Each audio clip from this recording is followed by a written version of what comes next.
Secwépemc Rosanne Casimir West, Kamloops Secwépemc. I am very, very honored to be up here with my Tk'emlúps, my counselors of the Kamloops. And I'm very, very proud to have them here with all of us today and with all of you to witness the sharing of information and some of our next steps. So I'm going to introduce my council members from right to left. Very proud to have Councillor Jeanette Jules, Councillor Marie Baptiste, Councillor Thomas Blank, Councillor Justin Gottfredson, and I would also like to acknowledge our other two council members. One is still en route, Councillor Katie Gottfredson and Councillor Sunny Leonard.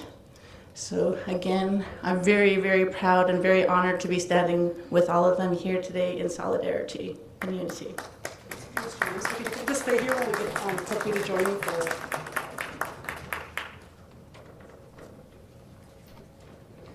So Walter, if you could get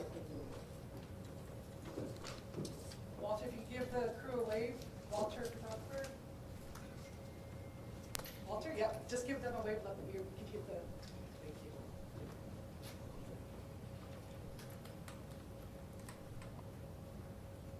Excellent.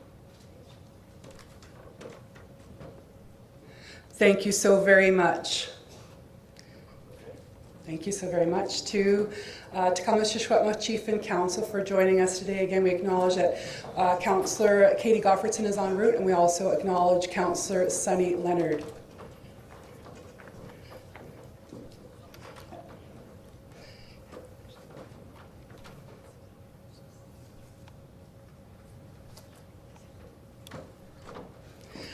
At this time, it is my joy and my honor to call upon Kamloops Secwépemc Culture and Language Revitalization Department to start us off in a good way with a welcome song. So please come forward, and I just ask you to kindly come behind the podium so that your beautiful singing and drumming can be recorded and shared with the world.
Tk'emlúps, and one tiny note of human error, and that is that it's the Culture and Language Revitalization Department, not Society, as it was listed on the slide. So the Tk'emlúps Culture and Language Revitalization Department. Again, thank you so very much, Tk'emlúps, for joining us today. To start us off in a good way, as is our protocol, I am honored and delighted to call upon knowledge keeper, Kia'a, and the most incredible Secwépemc language champion, a pillar of our nation, Kia'a Mona Jules.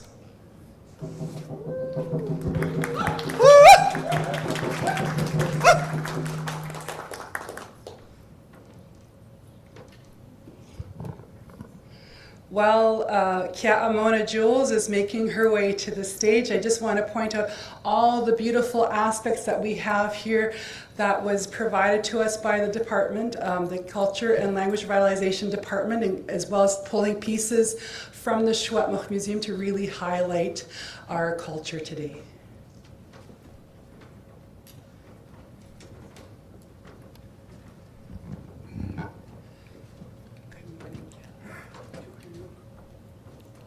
Twinuk providing Salton.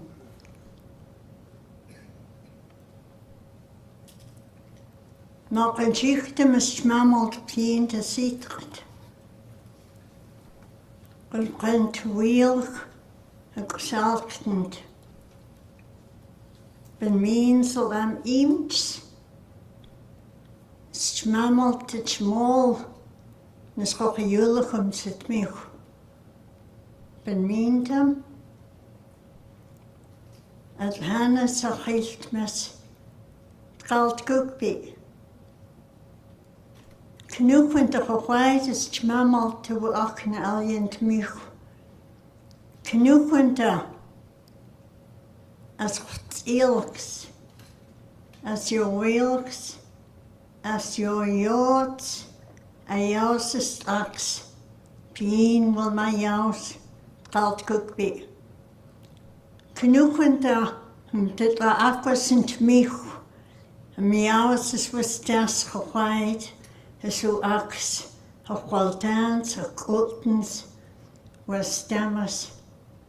Maar elkst mens, maar jouw welk mens, met kunstes, met hennis of hielnis. Kalt koekbie, tjak da, dit lectaans is mammel te achpien. Knoepen da, is mammel te dak bestit ach arms, pakt. Die tijd. Genoegen daar, kalt koekbie. Als spok elk met hem, als wie ze zit nog aan. Zijn te zo aks. Kalt koekbie. Genoegen daar, gewaard is mammelt, nes koche julichums, en kan me goedlig. Genoegen daar, is mammelt the small Secwépemc Residential School, the Chatmatstum. Knoepen de smammel de staats was ook useless hoedje, was ook aquas, aquactus, necitist, no, the school. Kaknien men en church wat moe aquan, alkspunt look asses. Kalt koekbie, gezichta, de kunstenach, as us, as laat zo achspien wil mij jouws. Kalt koekbie, je weet, skakaltien mensen, oho.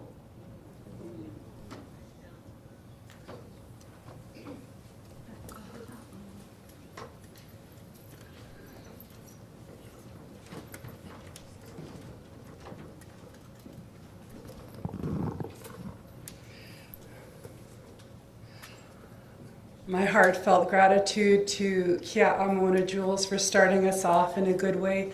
We are going to be dealing with some difficult topics today, so it's so good to hear our language spoken to connect ourselves to the greater than ourselves as well. At this time, I'm going to invite all the speakers who are able to join us in person today to come join me on the stage on either side of me. So I'm asking for all of our in-person speakers. We have a few that are also joining us virtually today, and we thank you as well for being prepared, and we're glad that you're ready to go with us. So, Chuchinu,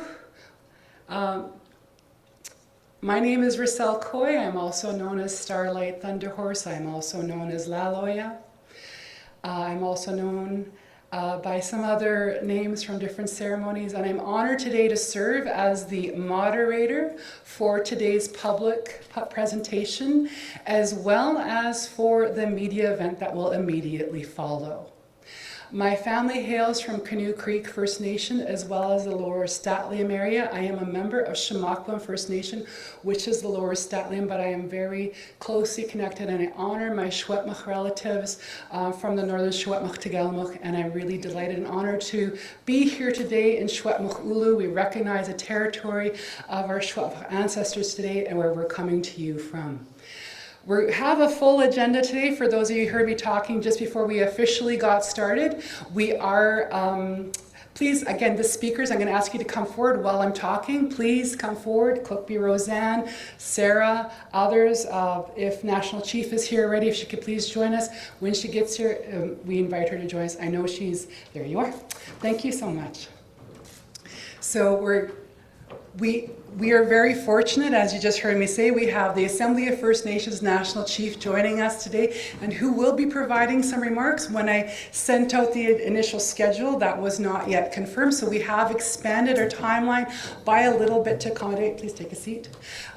We have expanded our timeline by a little bit to accommodate that, so I trust your discretion with that as well, and the ability to accommodate that. To also be clear to all media, I know some media asked prior, I've confirmed with many, but if you're wondering, we absolutely encourage you to live stream this event. We also, for all people who are witnessing this around the world, please invite people to share and bear witness on this important event today.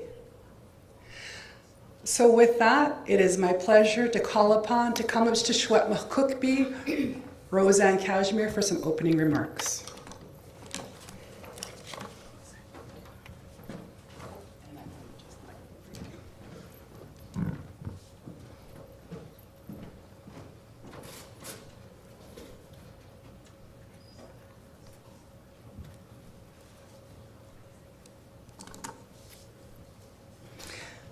Kamloops Rosanne Casimir the Kamloops Secwépemc. First of all, I just want to say thank you so much to the Kamloops Secwépemc Cultural and Language Revitalization Department for starting us off in a very good way by singing the welcome song and welcoming all of you here today. Also, I would like to say a heartfelt Kuksjatchum to Kia Mona Jules for starting us off in a good way with the grounding, the much needed grounding that we needed through prayer to the Creator, and Kuksjam. So as we begin this public presentation today, I want to begin by acknowledging Indian Residential School survivors and intergenerational survivors. There are no words sufficient to express the comfort and love that we wish to express to all of you today. We see you, we love you, and we believe you. I also want to acknowledge all of the communities that are grappling with their recent findings. We grieve with you in this confirmation of further missing children at other Indian residential schools. We stand with you and we move forward on to the next steps to address these heart-wrenching findings. Kuksjatchum to the Kamloops Secwépemc Council and members for joining meet today. It is together that we can face such daunting work and ensure as caretakers that we move forward with deepest respect and love for these missing children. I stand here today strong because of the immense support that start both with our community and that I have received from the community since the news broke out on May 27th. I am so thankful to be joined today by Secwépemc Chief, our Secwépemc relatives from across Secwépemc Beaulieu. I also want to say Cookschatcham and thank you to Splatsine Cookby Wayne Christian, who is here with us, Nisconlith Cookby Judy Wilson, Canoe Creek Cookby Hank Adam. Also to Phyllis Webstad, ambassador and a founder of the Orange Shirt Society. I would also like to say that we also have Sid Leckie from the city RCMP, and we also have William Wallace and Dee with us today from our local detachment. Additionally, I also want to thank the following people for joining me today. The Assembly of First Nations National Chief Rosanne Archibald.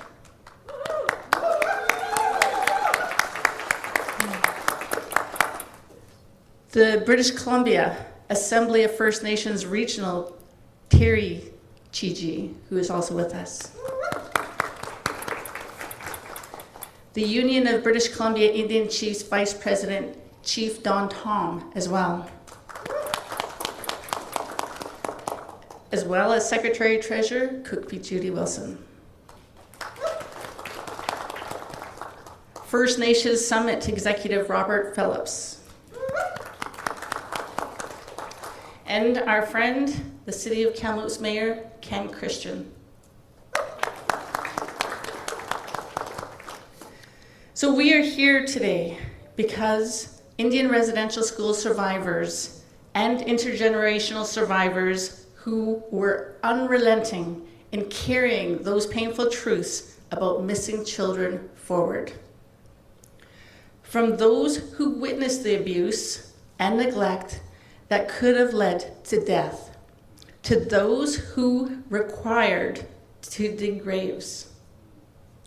We are forever thankful for your willingness to carry this burden of truth forward so that we could verify that knowing, confirming with science, and where some of the missing children's current resting place is located on the grounds of the Kamloops Indian Residential School.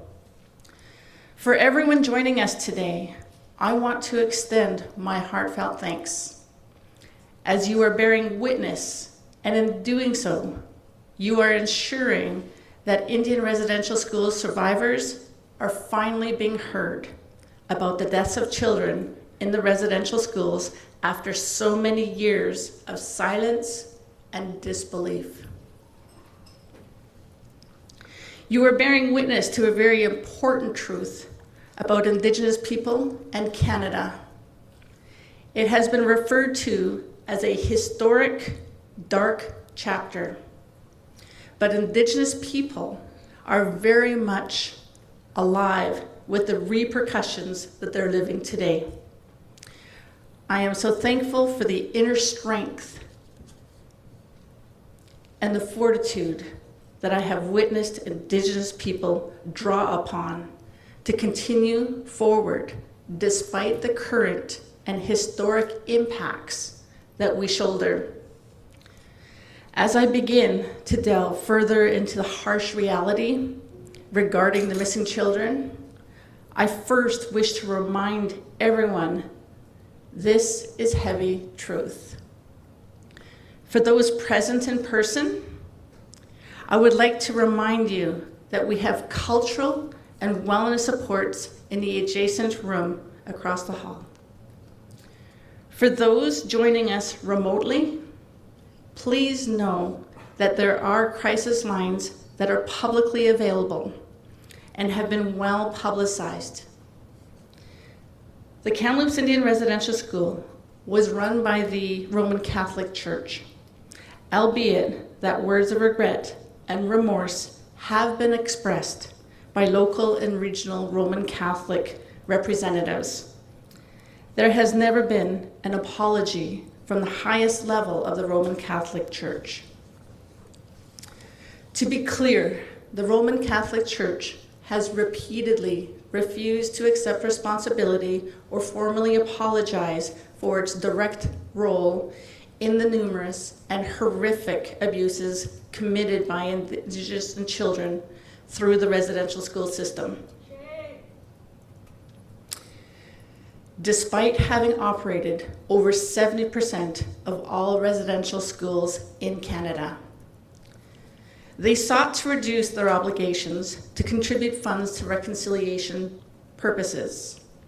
In 2016, Canada permitted the Catholic entities to escape their requirement to raise at least $25 million as part of the class action settlement, leaving only $4 million that they raised for these purposes, excusing the $21 million obligation that was unfulfilled. As we think about the Roman Catholic Church, let us all recollect that it was the federal government of Canada that mandated the Indian residential school system. In addition, the federal government that passed the law that permitted the Royal Canadian Mounted Police to forcibly remove children from their families and communities to be enrolled in Indian residential schools. We are not here for retaliation. We are here for truth-telling. We are here today to honor the missing children in our caretakership who have experienced unthinkable circumstances leading to their death and whose remains were placed in unmarked graves. We are mapping a way forward to bring peace to those missing children, their families, and their communities. We will follow the evidence as it is disclosed. We will follow the science while we pay heed to what oral telling survivors share with us. With that, it is my honor to call forward the ground penetrating radar specialist, Dr. Sarah Beaulieu from the University of Fraser Valley, to present the findings from the investigation that she conducted on behalf of the Kamloops Secwépemc. Keep going. Okay, keep going. There you go. Thank you.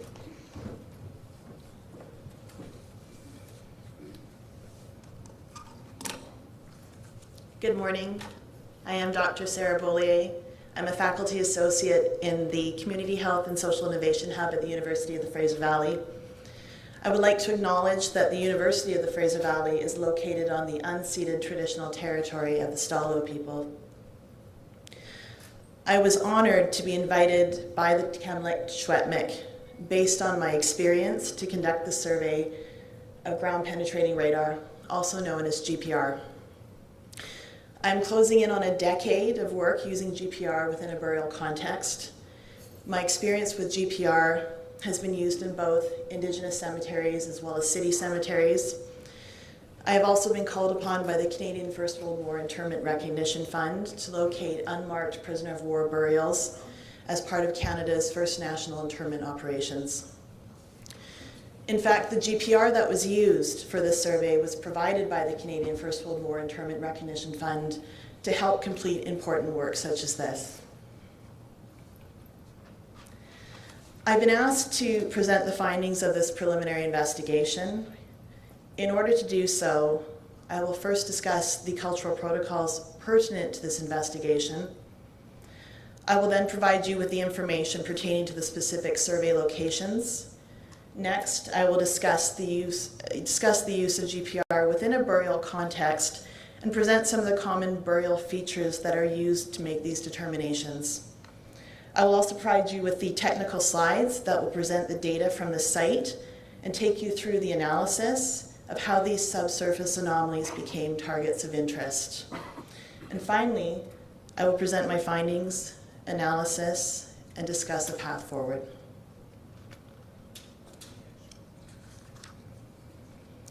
From the outset of this preliminary survey, it was important to include community members in the design, the process, interpretation, and review of this investigation. This meant that incorporating Indigenous values, ceremonies, and methods was an essential part of this process. Cultural protocols took place prior to, during, and after the survey was completed, while oral histories from knowledge keepers and cultural monitors guided the specific survey locations. I would like to pay my respects to the cultural monitors and the knowledge keepers whom were present to monitor, provide oral histories, as well as the requisite ceremonies. Cultural protocols are as equally important as the science behind GPR. And given the nature and sensitivity of this work, one cannot be done without the other. It is important to note that remote sensing, such as GPR, is not necessary to know that children went missing in the Indian Residential School context. This fact has been recognized by Indigenous communities for generations. Evidence has existed in government and church archives for more than a century. Canada's Truth and Reconciliation Commission's final report identified between 4,000 and 6,000 missing children, but anticipated that these actual numbers would be much greater. All residential school landscapes are likely to contain burials of missing children. Remote sensing, such as GPR, merely provides some spatial specificity to this truth.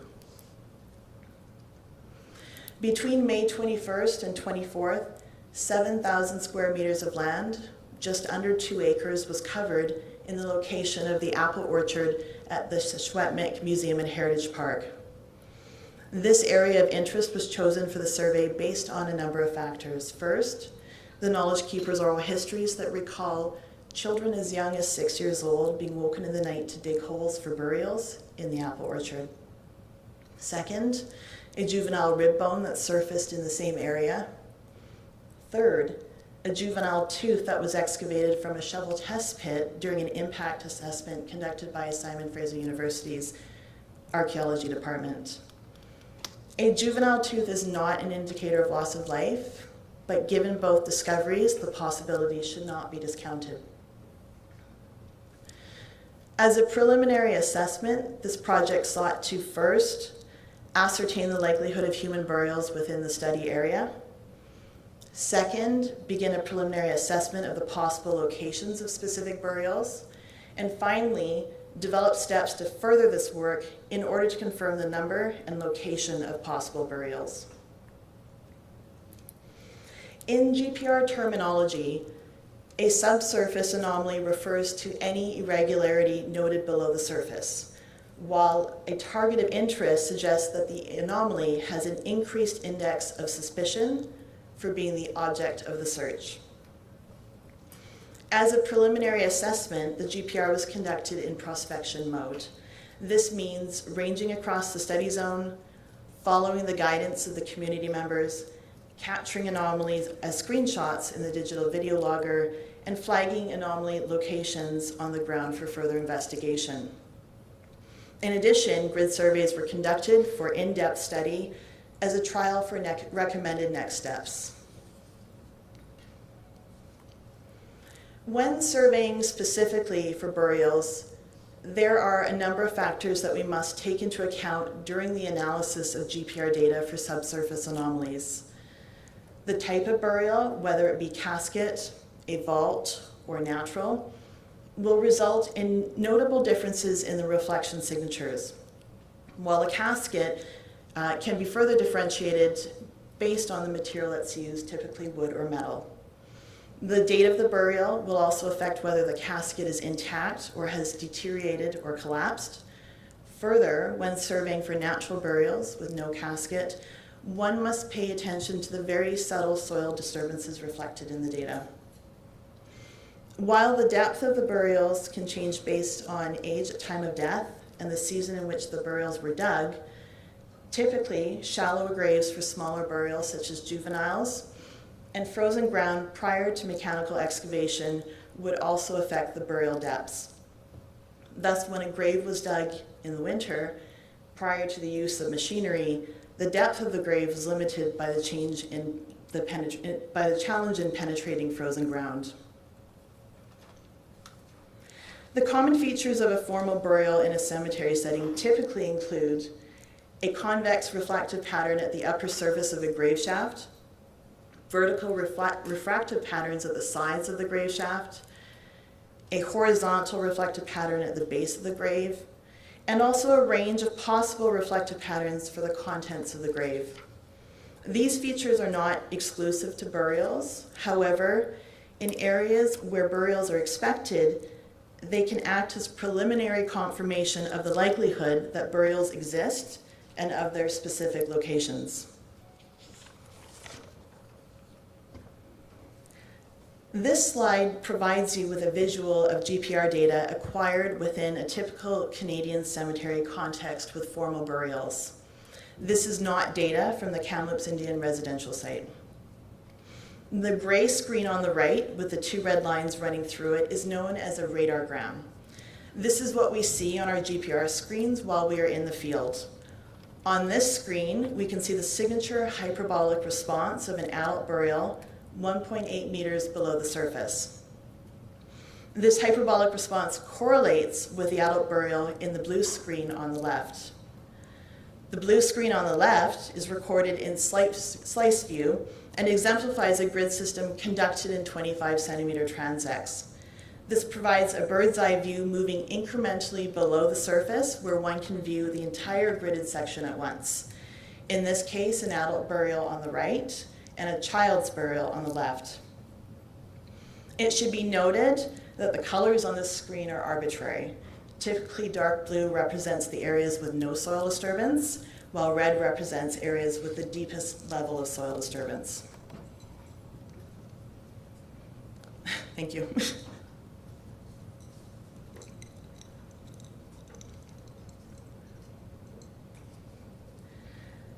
The total number of burials and missing children at the Kamloops Indian Residential School landscape is currently unknown, as this was a preliminary investigation. My report identifies some of these probable locations.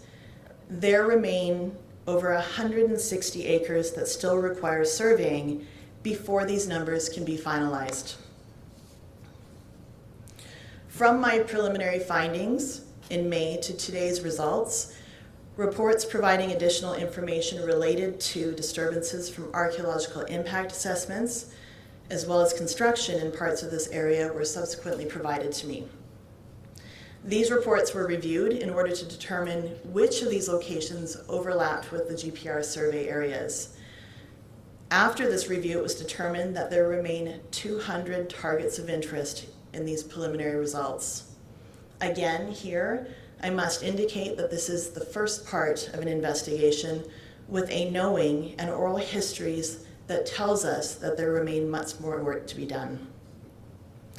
The following 4 slides present examples of some of the data images from this investigation. I will use them to help illustrate the process of data and responses. I will also provide some illustrative highlights on these graphics that indicate some of the signature responses used in determining why these subsurface anomalies are targets of interest. In the following slides, I will call the targets of interest probable burials, as they demonstrate multiple GPR characteristics of burials, but only forensic investigation with excavation will be able to conclusively determine this.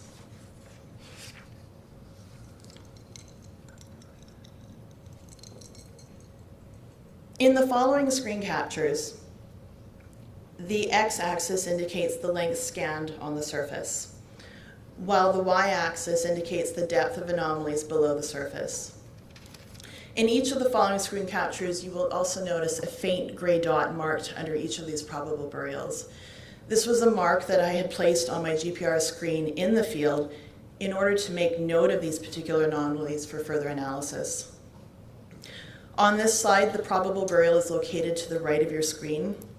The probable burial contains multiple GPR characteristics of a burial. First, the orange semicircle indicates the convex reflective pattern of the upper surface of the grave shaft that lies approximately 0.7 meters below the surface. The red arrows indicate the vertical refractive patterns of the sides of the grave shaft. Above this, a surface depression can also be seen above the potential grave shaft. Surface depressions are common at known cemetery sites. Depressions occur over time when the loose soil used to fill a burial shaft compacts or when a coffin eventually collapses. Now let me take you to the middle part of the screen capture where we see tree roots that are located just past the 5-meter mark, just the previous screen. These roots have a lower amplitude signal as well as a smaller hyperbolic response, which begin right at the surface and not too far below it. On the second screenshot, it contains several different anomalies that can be contrasted with the probable burial. Here, the probable burial is noted on the right of the screen as well, just past the 15-meter mark. It has a notable soil disturbance above the hyperbolic response, in addition to reflections from the edge of the vertical grave shaft. The reversed polarity of the wave, seen here as black, white, black, indicates a void space below this hyperbolic response. Now, immediately prior to the 15-meter mark, we can see the low amplitude signals from the tree root system. And at the 7-meter mark, we can also see what we call ring down signatures, which is indicative of a metal object below the surface. Both the tree roots as well as the metal object are much smaller hyperbolic responses and are located near the surface, unlike the probable burial that remains 0.8 meters below the surface.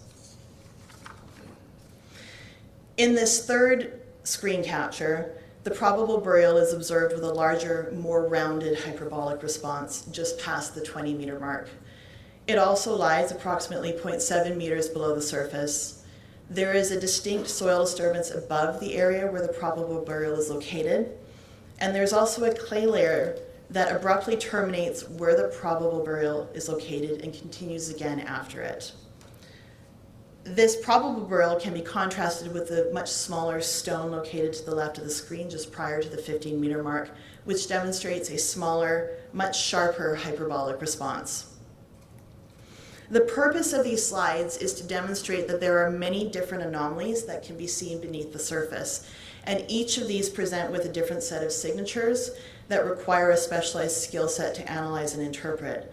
This would be no different than the skill sets required by a physician in order to read and interpret an X-ray. In this final screen capture, it represents one of the areas that we gridded on the site. The blue grid on the left is recorded in slice view, and the data on the right represents a single line of the same grid, indicating a target of interest that correlates with the area in the left screen capture. Next slide. In addition to the GPR characteristics of burials noted in the survey area and presented in the previous screen captures, I will reiterate that there was additional supporting evidence. The depressions in the orchard that correlate with the subsurface anomalies observed in the GPR data. There was an east-west configuration of the subsurface anomalies in the orchard that support typical Christian burial traditions. The juvenile rib, bone, and tooth discovered in the same survey location. And finally, but most importantly, the ceremonial knowledge keepers' oral histories that recall burials in this location. A preliminary investigation such as this is not intended to provide exact numbers or final results, but rather to confirm the existence of burials. These results are as conclusive as GPR allows, but only forensic investigation with excavation will provide definitive results. In my experience, though, approaching a decade of work using GPR within a burial context, there are very likely to be many human burials in the study area. Further remote sensing such as GPR should be conducted to locate all possible burials. After all, this investigation has barely scratched the surface, covering just under 2 acres of the total 160-acre residential school site. In concluding this presentation, I would like to circle back to a statement that I made at the beginning. Remote sensing such as GPR is not necessary to know that children went missing in the Indian residential school context. This fact, this knowing, has been recognized by Indigenous communities for generations. All residential school landscapes are likely to contain burials of missing children, and remote sensing such as GPR merely provides some spatial specificity to this truth.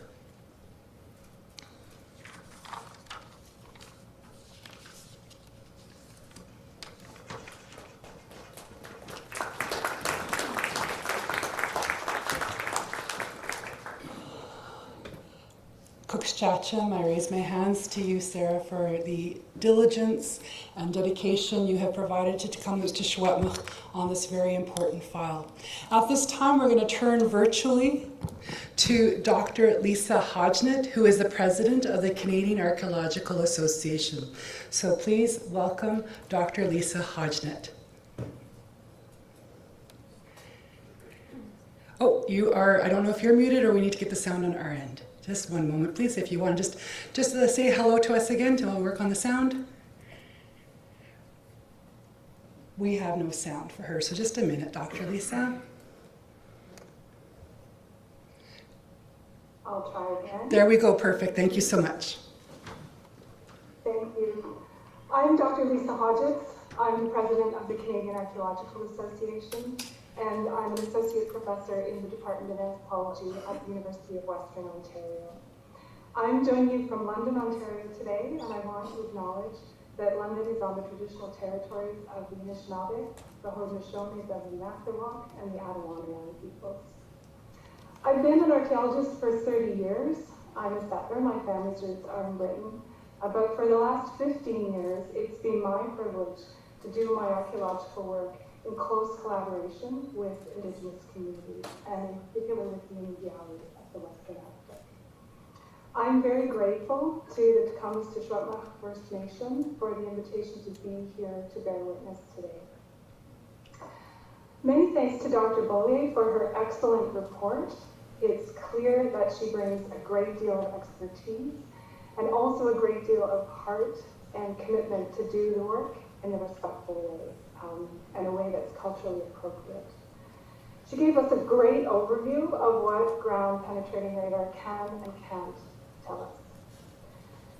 As Secwépemc Casimir noted at the outset, the news of Dr. Beaulieu's findings and similar findings from other residential school sites in recent weeks has brought to the surface a lot of pain and trauma for many Indigenous communities, and especially for survivors, intergenerational survivors, and their families. I hope so much that they found some comfort in the massive outpouring of support that we've seen from around the world. I think it's unfortunate, as Dr. Beaulieu noted, that it took this science to wake the world up to the truth that survivors and their communities have known for years, and is so clearly documented in the Truth and Reconciliation Commission reports from 2015. The TRC laid out a path towards healing that would allow us to build respectful relationships between Indigenous and non-Indigenous Canadians. And I think it's time for all Canadians to hold the Government of Canada, other levels of government, and the churches that run so many of these schools accountable.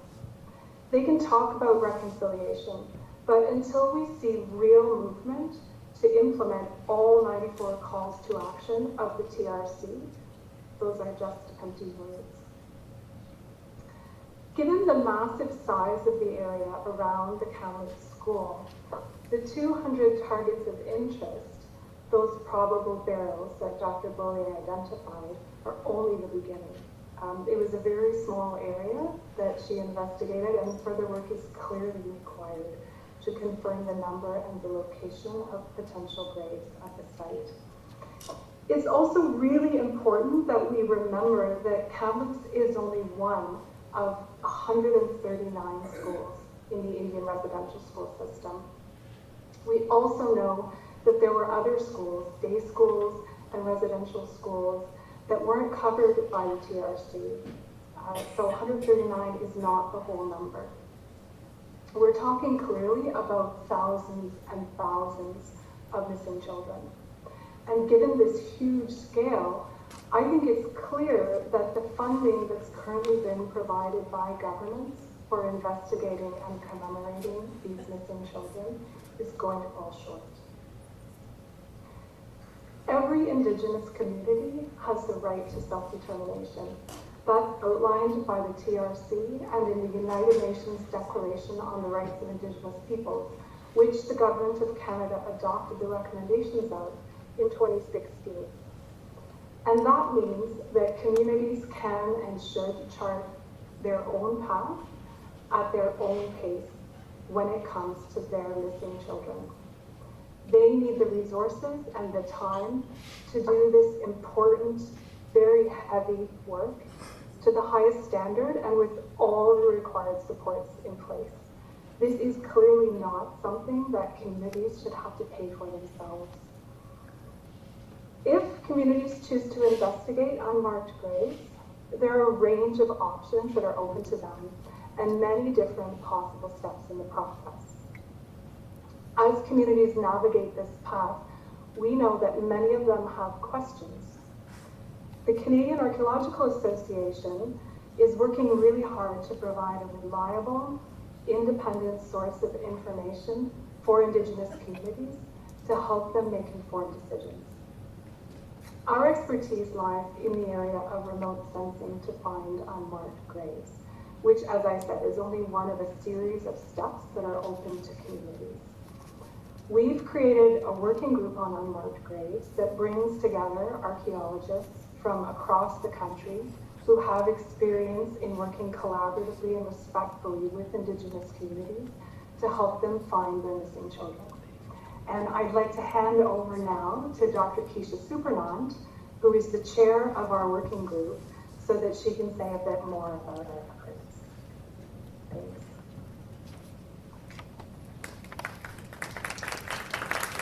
Thank you, Lisa. Can you hear me?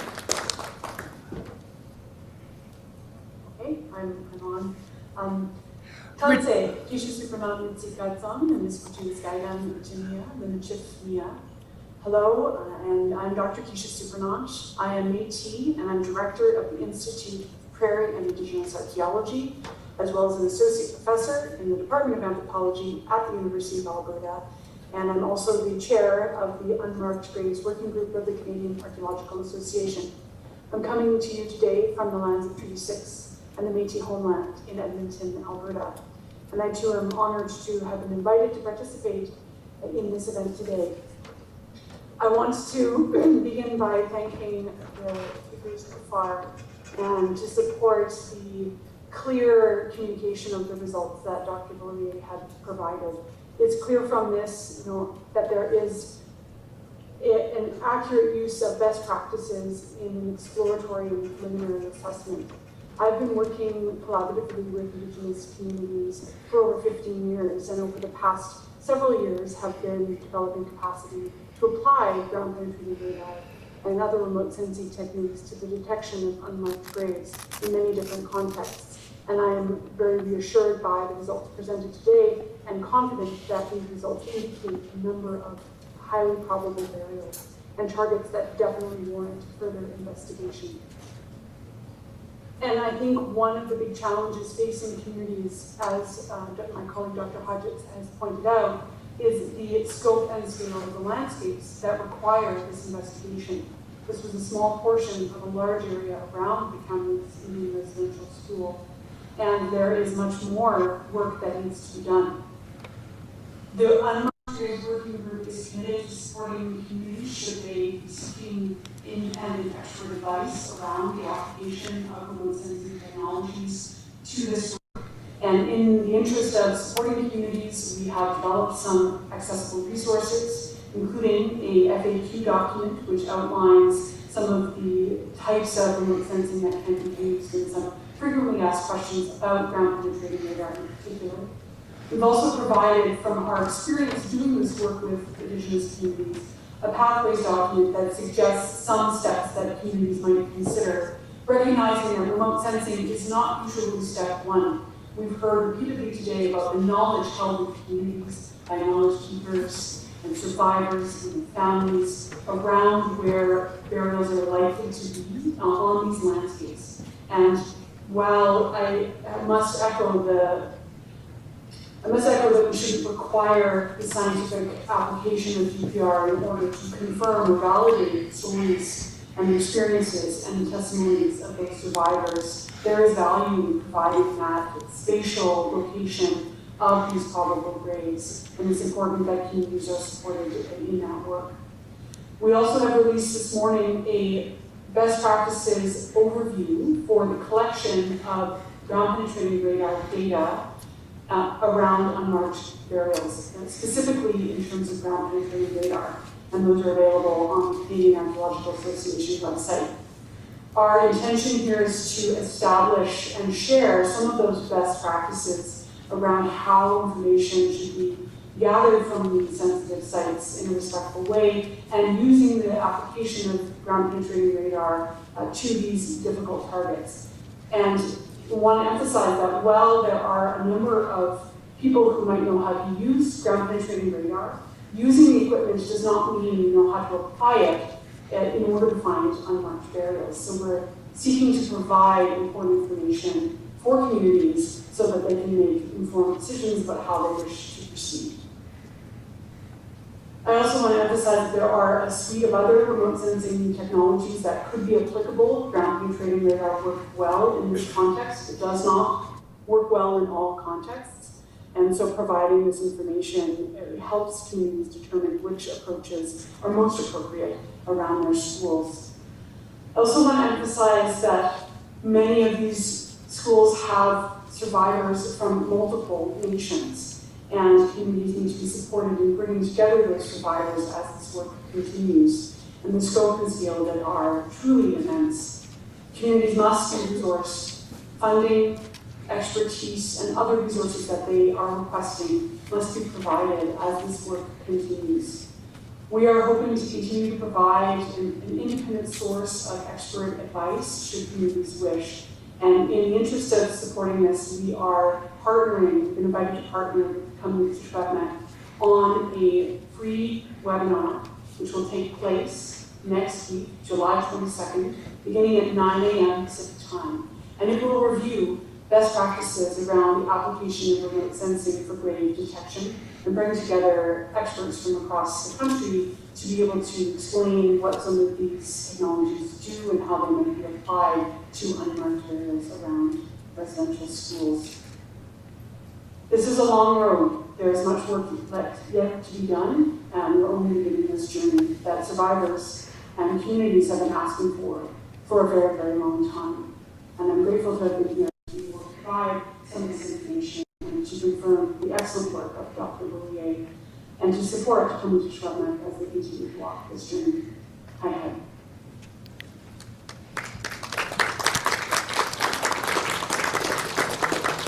Tk'emlúps, a heartfelt thank you to both Dr. Lisa and Dr. Keisha, both for being here today for us.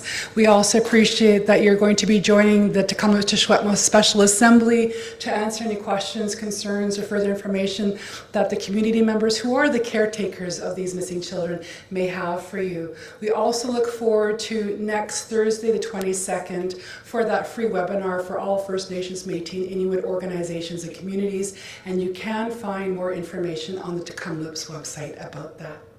At this time, it's my pleasure to call upon again Kamloops Chief Rosanne Casimir to talk about some next steps.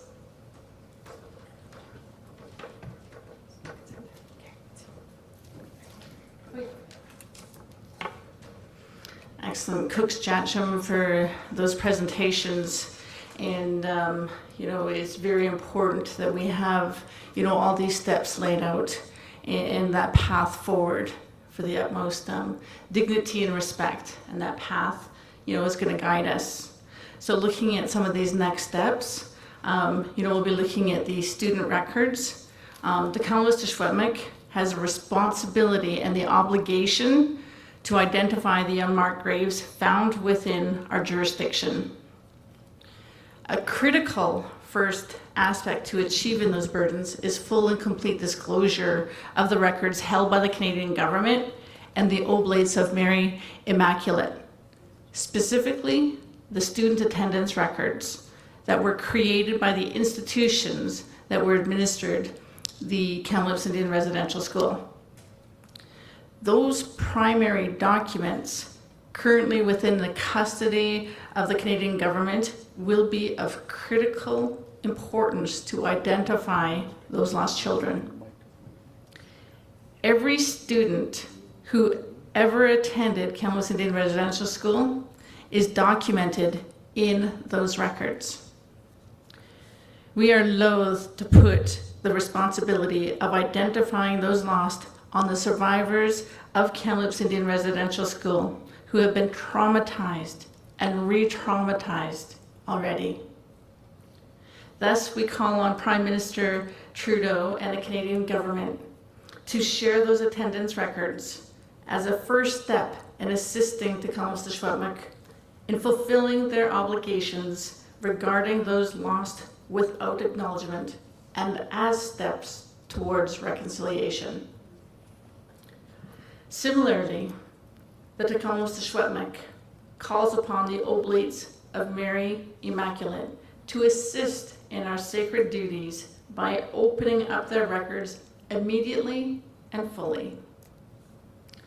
Supports that enable the Kamloops Secwépemc to undertake this important work both immediately and for the long term.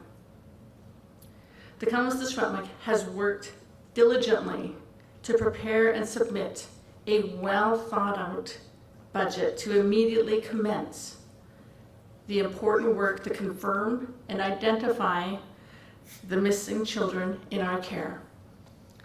We're calling upon both the federal and the provincial governments to provide immediate and ongoing funding and supports to the Kamloops Secwépemc as we develop and implement frameworks and processes to further identify, document, maintain, and protect the remains of the children found buried at the Kamloops Indian Residential School. The site itself and any additional supports required in undertaking this difficult work. Access to experts is absolutely critical. This work requires resources that includes dedicated and qualified personnel to bring truth to light and peace to family members of the missing children. This is what drove us to reach out to the Canadian Archaeological Association and the Institute of Indigenous and Prairie Archaeology. It is also why we are offering a free webinar next week on remote sensing and grave detection in partnership with them. The Kamloops Indian Residential School was the largest in the Indian Affairs residential school system. From oral tellings of survivors and the records that have been able to be accessed to date, we understand that students came from across British Columbia, some from Alberta, and as far as the Yukon and into the States. To effectively work in the immediate and long term, both the Kamloops Secwépemc and the home communities of the missing children must be fully included and fully and duly resourced. The Kamloops Secwépemc needs to be able to take care of our community members, our survivors, and intergenerational survivors. Our community members continue to seek a healing center and programs that are trauma-informed as well as trauma-specific and reflect our Secwépemc values and culture. This is an urgent matter of health and well-being that needs to be supported both in the immediate and in the long term. Oral tellings from survivors. Kamloops Indian Residential School survivors, along with other residential school survivors, have come forward from across the country expressing interest to share their experiences and truths relating to missing children, deaths, unmarked graves, and experiences at residential school. The Kamloops Secwépemc Oral Testimony Project will work in service to Kamloops Secwépemc and Kamloops Indian Residential School survivors and intergenerational survivors who wish to share their testimonies by recording, preserving, and making them accessible in accordance with survivors and community's direction. Dr. Mary Ellen Turpel-Lafond will be working to guide the process to ensure that it meets the community requirements and also respects the human rights and choice of survivors to talk about their experiences as they feel is necessary and appropriate. A 1-800 number and an email address will be provided at a later date for those who wish to participate in the Oral Tellings project. The Kamloops Secwépemc is ensuring that a comprehensive range of health and cultural supports will be available to survivors during the process and will be providing updates about partnerships involved in this very important endeavor. Cookshell.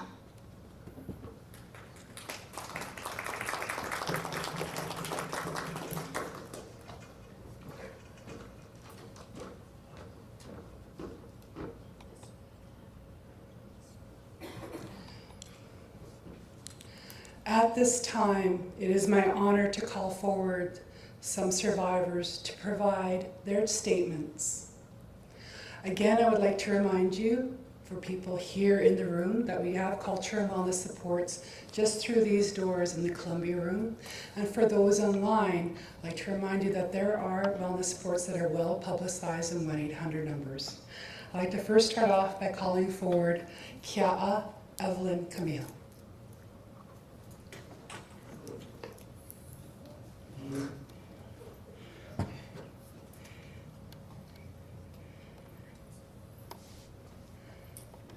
We are very fortunate today that we're going to have 3 survivors share with us today, and then we'll move on to further parts of our program. Thank you.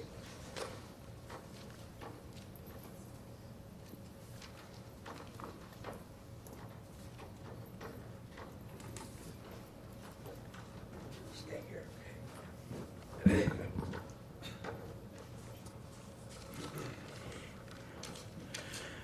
White Cohite and Chow Squast Evelyn Camille at Kamloops and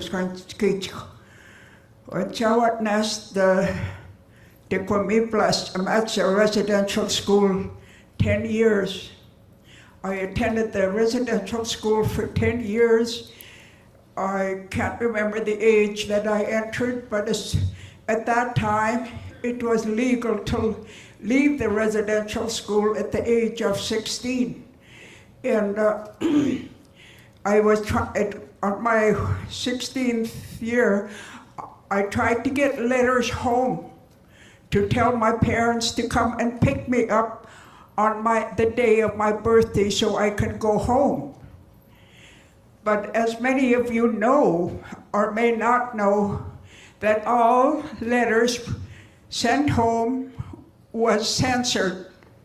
They tell us to write letters home to our parents, which made us very happy because it was the only contact we had with our parents, is some letters sent home.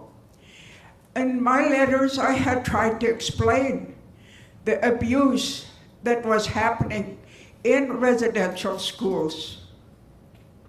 For me, it is very hard to talk about it.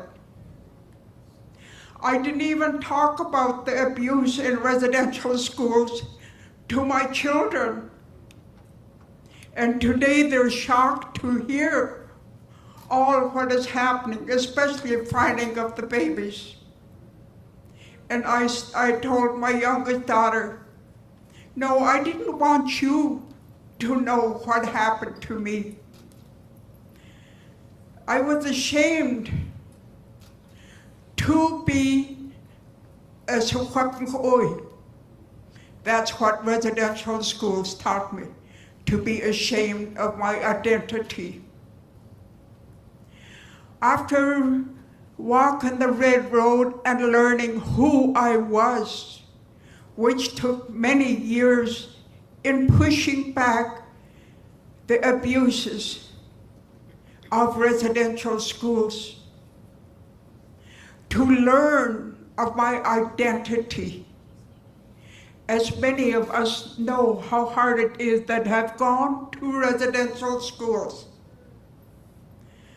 The residential schools were specifically built to take the Indian out of us, to take away our language, culture, and traditions, and to make us some astute. But it did not work.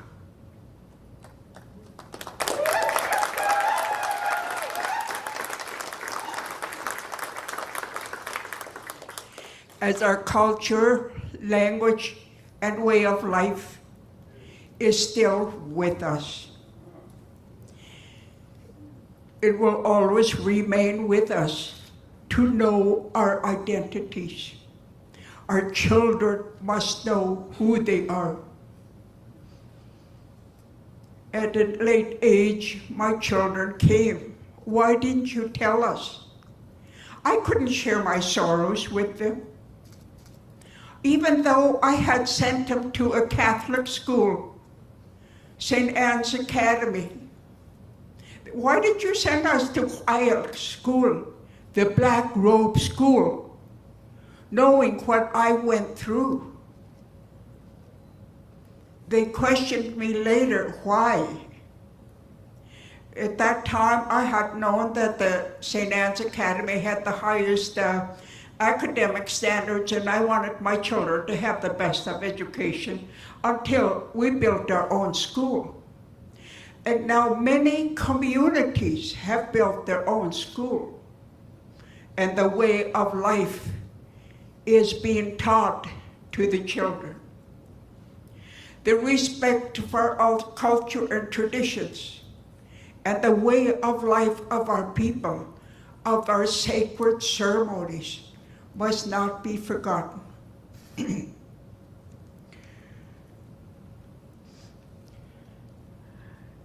To hear, when I heard of the babies being found, of this, during our residential school settlement, we had tried to mention over and over and over, there are many children missing who did not reach home. Many ran away. And in that river, we know where the Kamloops Indian Residential School is. Many of our children tried to cross the rivers to swim across. Many were lost in the waters. My oldest sister, Irene, used to talk about them. Those children did not reach home. Many of our children who ran away during the winter and froze to death on their way home. And the Tk'emlúps, the Black Robes, start lying about the children. Oh yeah, they're doing fine here. In the meantime, they were missing, and no one had searched for them. Many tried to run away from these, I don't want to call them schools, because I didn't learn anything there. I was there 10 years. When I took the college entrance program, I had grade 4 level. all we did was cook and clean, and you know, we starved, and yet we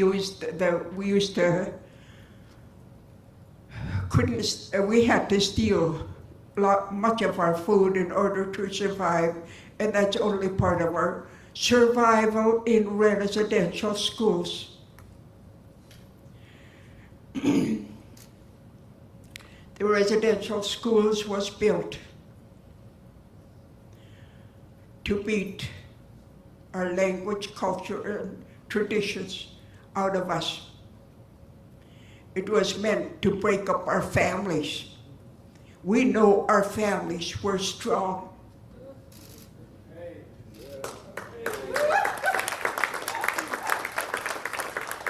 It was meant to break up our communities. We had very strong communities. I remember those days. We had a chief, we had a roving chief that used to go from, or a judge. We had our own justice. We had our own child welfare system. We didn't depend on a child welfare to tell you you're raising your children wrong, you gotta do it this way. Sorry, we have to take your children because you're not doing the right thing. We had our own child welfare system. If a family needed help, others were there. Our community was one to look after each other.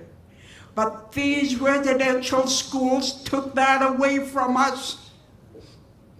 Our language, our way of life, broken up families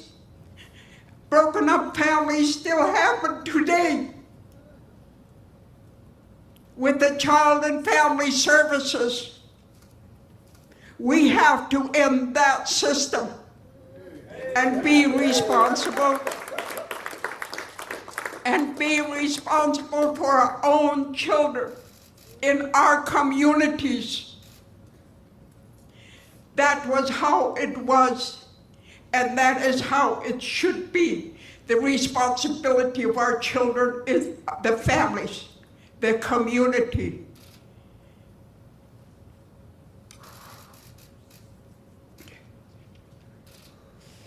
Sorry about that. I was swearing up and down, and when I'm going to come up here, I want the truth to be out, and I'm going to be strong. But to think of what happened to many children. The way I heard the news about the remains being found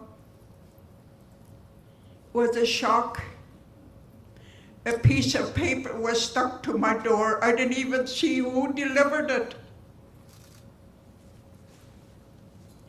I don't think that was considerate of bringing the news to elders. And I was home alone. I opened that letter.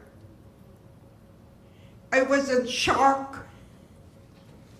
My daughter came home. She said, "What's the matter?" I showed her the letter. But we have a very strong family. We support each other, and they came. We had a supper, and we tried to talk about it. They asked, "Why didn't you tell us? Do you talk to your family about the abuse that you had, the sexual abuse from the Quails, the Black Robes?" No.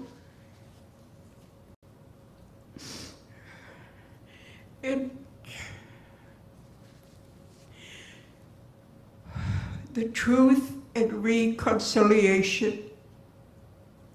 I often wondered, what the hell does that mean?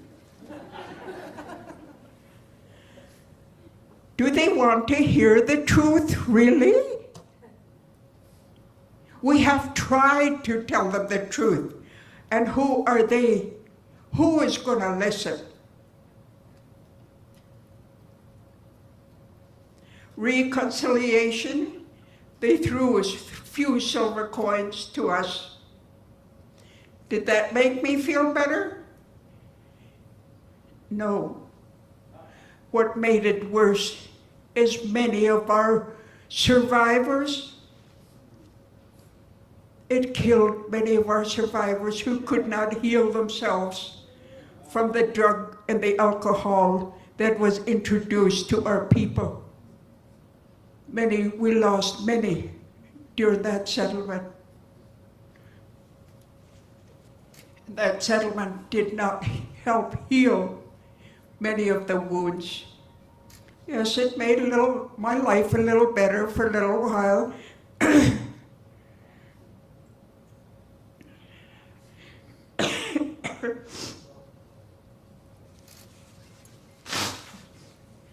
I try to take lots of notes here, but it's all scribbly, you know how you're trying to keep notes. Once again, I thank you for giving me this time to speak what is in my heart. I'm very saddened about the findings. Although we did try to say a long time ago to tell the people, the politics, that many of our survivors are missing. Now, what next is what I want to know. What I want to know, what I would like to see, is the burial site to be left undisturbed. Yes, there may have to be some studies to be done. What good are those studies going to do? For us, for an individual, for me. It's going to tell me that, yes, they were murdered by IELTS. Is that going to make me feel better? I don't think so. Those remains should be left undisturbed. I had tried to go down there to say prayers, but I couldn't even cross some line. And I still would like to do that if I could get permission from whoever is responsible to look after the site, to say prayers for the remains that are found. And now that they are found, we believe that we must guide them home to finish their journey. And that is, we had a prayer night which helped a lot. But individually, we may have relatives there. Of course, they are our relatives. We need to do our personal way of healing and letting go.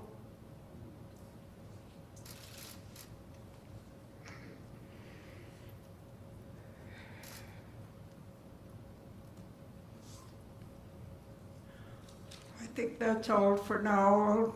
Thank you for giving me the time to speak. Book stand quickly.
Thank you for your patience. After something like that, I wanted to check in with the other survivors.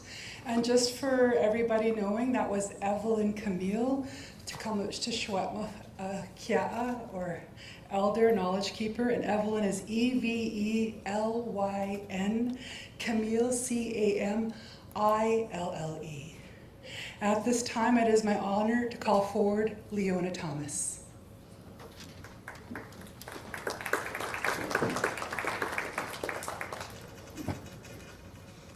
Thank you, Evelyn. Good morning, everyone. Initially, I said no to this request, but I think it's really important for our younger generations to understand, be informed and be educated, and moving forward. Take the courage and strength that Evelyn shared with us, and many, many, many, many more survivors across this country.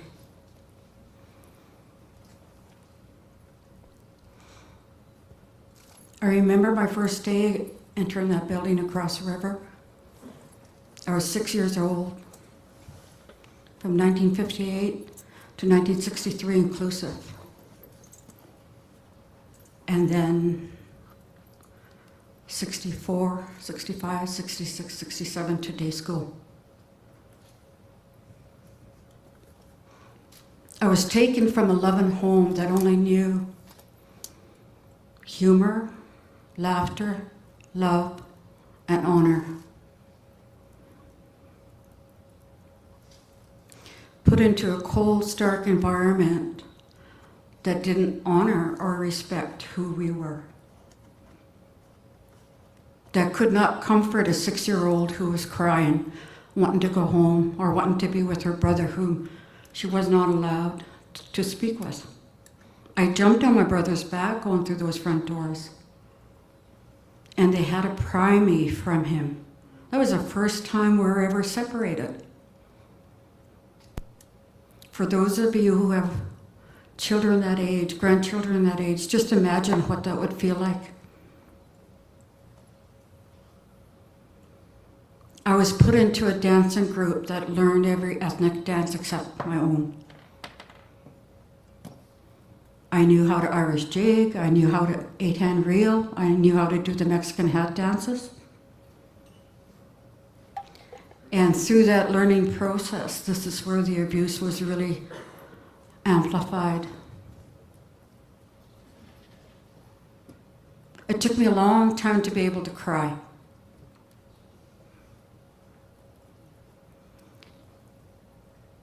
It was difficult to be able to share emotions.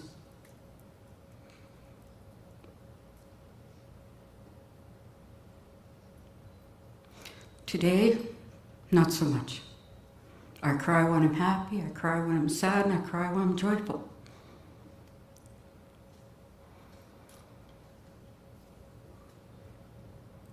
I'm grateful for my late aunt as I entered my teenage years to bring a group of us from our community to learn our own Secwépemc songs and dances.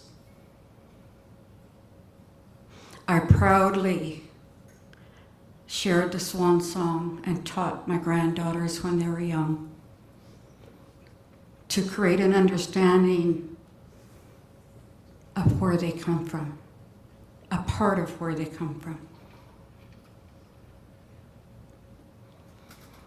I want to end by having you participate in this small little exercise so you can get a better understanding of what some of us experienced.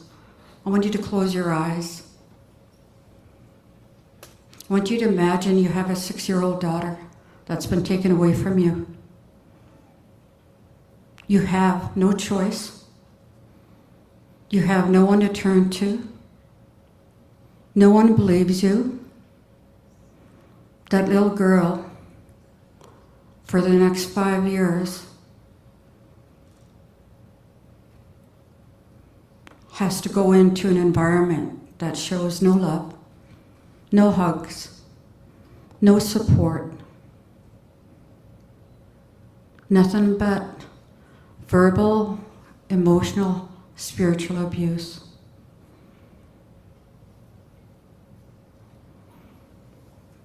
When I was going through the claim, the federal lawyer kept asking, if there was so much abuse, why did you take it? And I replied to her, what 6-year-old child could say no? Those are the types of comments that were made, not only to me, but probably everyone who had to go through that process. It's not an easy way to share experiences that have only been shown you as shame. I agree with Evelyn that our identity, our dignity, and our self-esteem was really eroded. Our ability to speak. I can't speak my language today because of what I experienced across that way. I've tried. I've gotten so many beatings for speaking my language that I'm sure that there's a subconscious block that just didn't allow me to do it. But that's okay.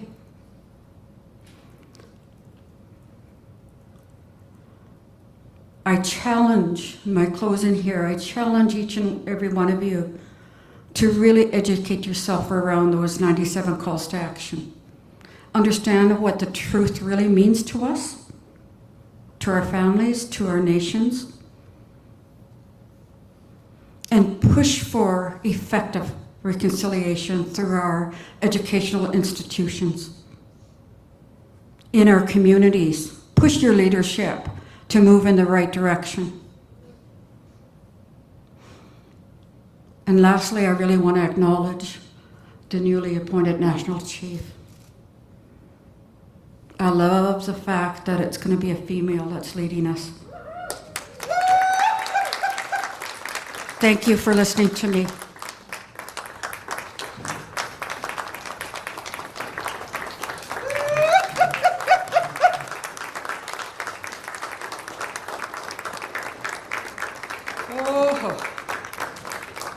Thank you so much. That was Leona Thomas. Leona, L-E-O-N-A, Thomas, T-H-O-M-A-S, Leona Thomas. We're just going to make a quick adjustment here to accommodate Kia'a Mona Jules, who is our last survivor to testify today or to provide her statement. She's going to go right here. So for the camera person right there, I'm going to ask you to move back.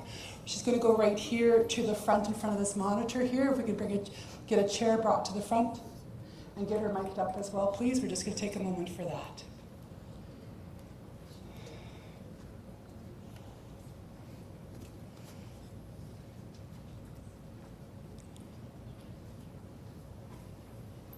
Again, for those in the room, I'd like to remind you that there are culture and wellness supports provided just outside in the Columbia room, just outside the doors to my left. And for everybody watching online, again, it's very well publicized, the various 1-800 numbers, crisis intervention, as well as Indian Residential School Survivor Society crisis line. And we encourage you to reach out if you so need it.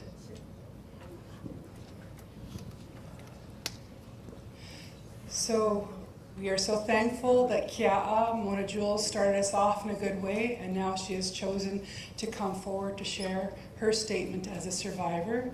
That is Mona Jules, M-O-N-A, Jules, J-U-L-E-S.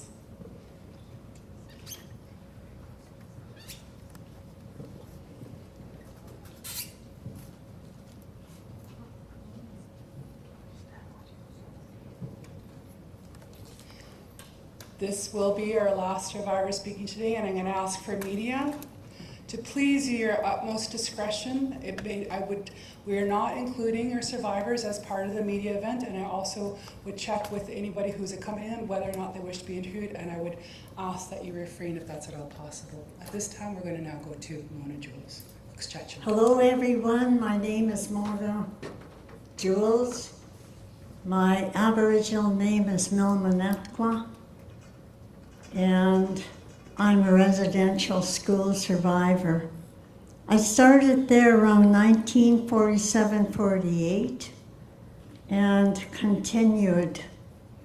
At about age 6 or 7, I entered the school there. And it wasn't by family choice, it was the government choice. And in doing my research about the residential school and the death of those children, back in the 1500s, the Pope had ordered the death of children that were gathered up and put in those schools. If they were not Catholic, to kill them.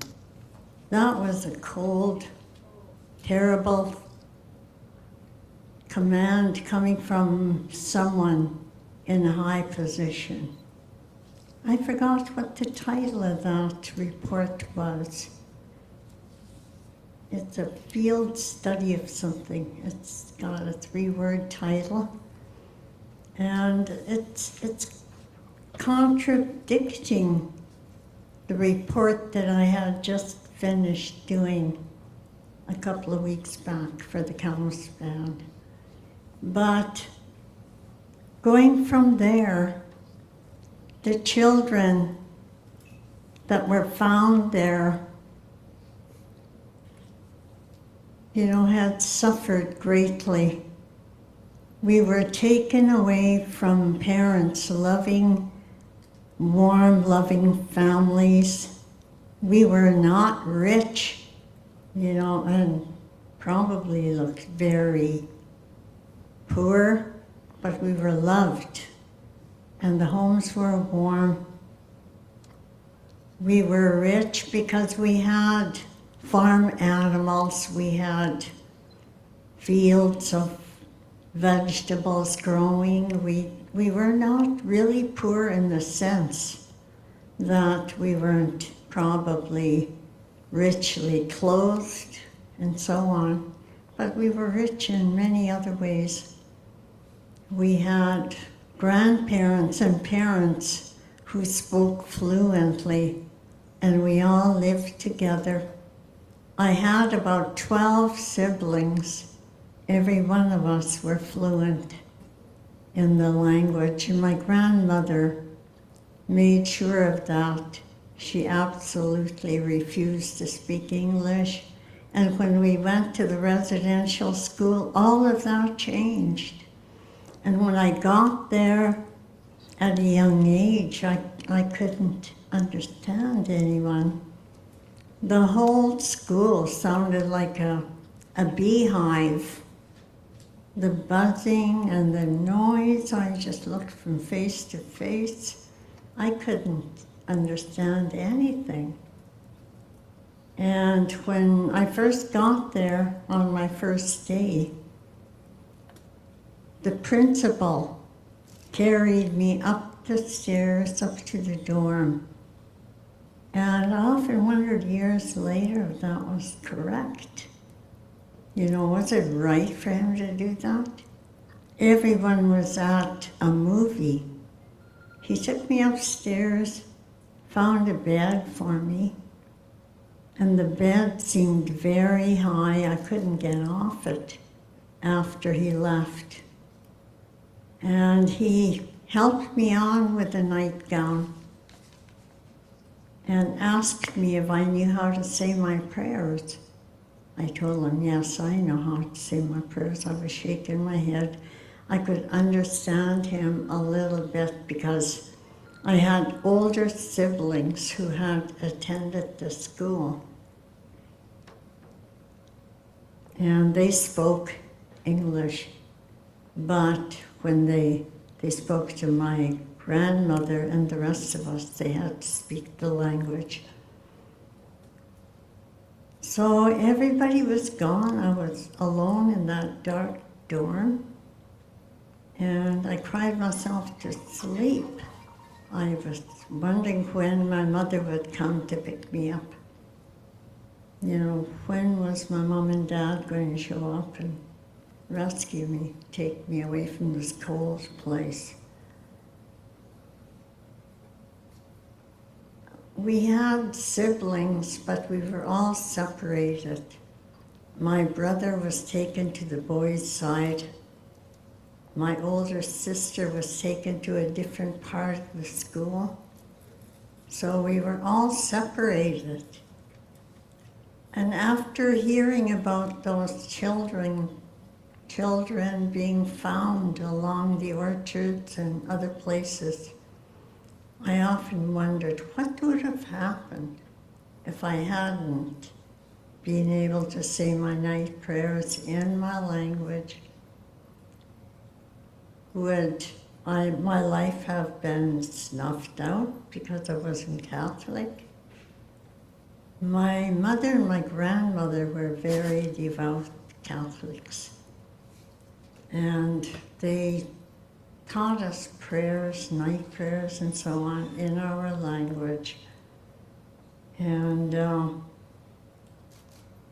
they had great respect for the church, and they trusted the priests and the nuns. But I was horrified. You know, my mother always said, oh, those nuns are so beautiful. You know, they're like angels. And so when they came to take us, they were totally in trust. But they were told if we weren't allowed to go there, that my parents would be taken away by the police and put in jail. So later on, when my brother was about 10, 12 years old, my father took him to hunting camp and kept him there for 2 weeks. And eventually he said, I'm not going back to school. I'm going to be going fishing to the fish camp pretty soon. But first of all, I'm going away with Dad and Grandpa to go hunting for a while. And then eventually I saw him at school and in the class. I walked up to him and asked him, I thought you were staying home. I thought you were at fish camp. And he said, no, the police came and threatened to take Dad. I had to come back. So the nun who was supposedly the teacher asked me, who were you talking to? I told her that was my brother. And she said, your brother. So I thought, accusing. I was only 8 or 10 years old, for heaven's sakes. And I couldn't understand why she used that tone of voice with me. You know, it's putting shame in me at that age for speaking to my brother. And we weren't allowed to speak to family at, any age. I thought that was not right, but we couldn't have a voice that anyone could listen to. You could scream and cry and beg, and there was no one there to rescue you. We were strapped and beaten. You could scream and scream. There was no one there to come to your help. And when I watched that residential school report a few years ago, where these people came to your rescue, I thought, that isn't even true. That never happened. That film that they showed was not the truth. the abusive situation there that they showed is probably true. I probably would have been abused, except I had a 13-year-old sister who passed away in that school. And my mom and dad were not notified until after the fact. So when they got there, they told my mom and dad that she had gotten sick and died. She was 13. And they wanted to know why wasn't she taken to a doctor, to the hospital. It was right across the bridge. And there were no answers. My father beat the principal up so badly, knocked him down from floor to floor, past the entrance, down towards the dining room stairs, and he ended up in the hospital. I don't know how my father stopped beating on him, but he was so upset about the death of my sister. My mother, of course, never spoke English, and she was just beyond, being comforted. She never ever went back to that school to visit any of us over the years because of that. So my father got a reputation for being an abusive father because of that situation. And I was asked over the years to come and speak to a group, and I didn't know it was a room full of principals.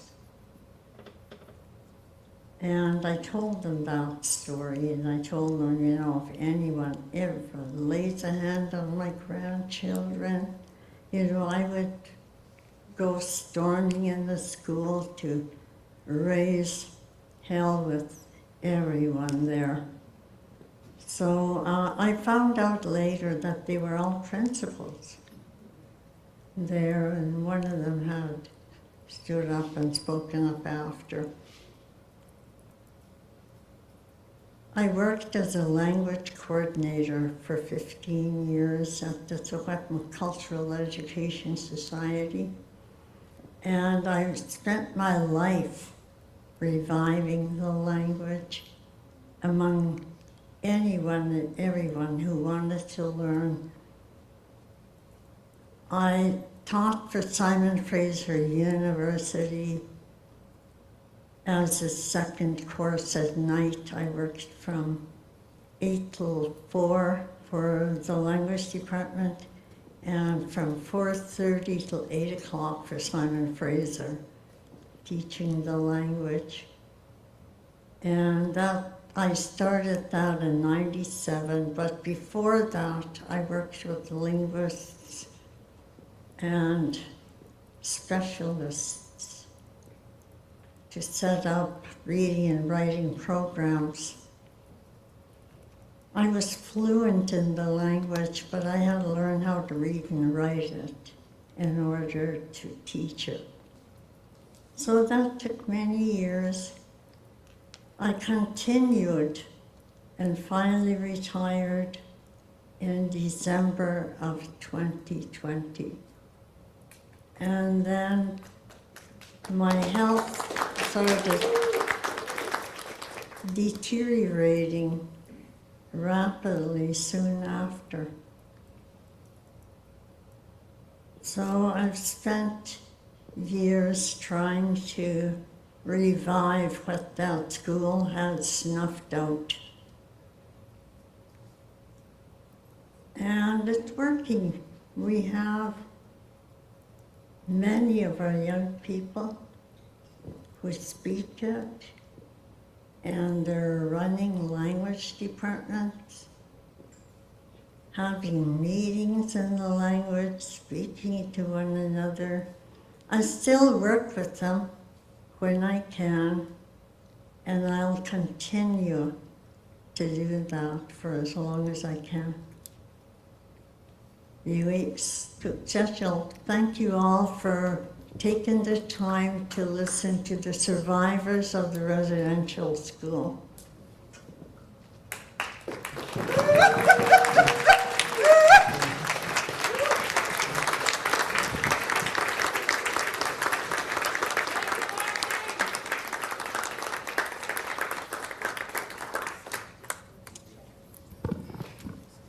To everybody present here today in this room, to everybody online, I make no apologies for extending the time to fully hear whatever our survivors wish to share with us today. I also want to ensure that it's understood, to be clear, there was a question from the media. We are not connecting media to survivors. We created this space for those who wish to come forward. We asked for some who wish to come forward to share their truth. It is hard as you bore witness today. It will continue to be hard as they deal with their truth telling. So we are not having them participate in the media event. And we are refraining from offering their contact information for follow-up interviews. For due respect, they have taken the time today, and we give our most heartfelt gratitude, love, and respect to Evelyn Camille, Leona Thomas, and Mona Jules.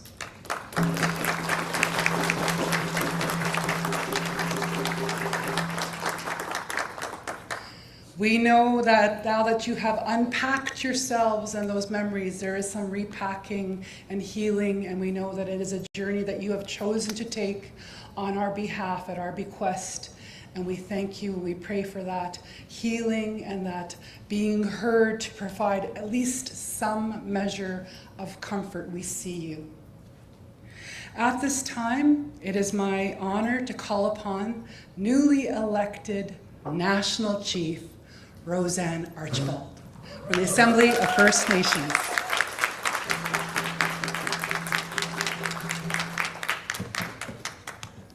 Miigwech, everyone. The first thing I would like to do is I have some medicine here. Most of it's from Ontario. It's tobacco, cedar, sweetgrass, and sage. And I want to formally give it to Kamloops Casimir. And it's a gift from us. Miigwech.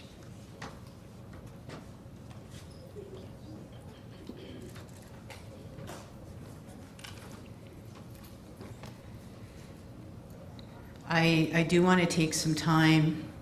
This is a very emotional moment, and I would like to ask everybody to join me in just grounding ourselves before I start speaking. We've had some very powerful elders, knowledge keepers share with us, and so what I like to do is put my hands over my heart. So I'm going to invite you all just to put your hands over your hearts. And just to breathe into this space.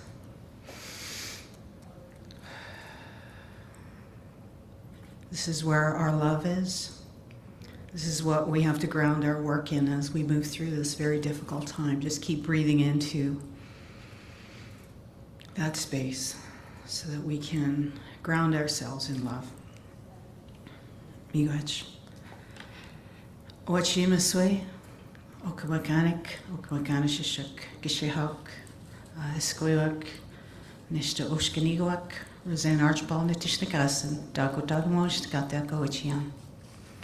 Good morning, everyone. First, I want to acknowledge the Creator, the world around us, and our place within it.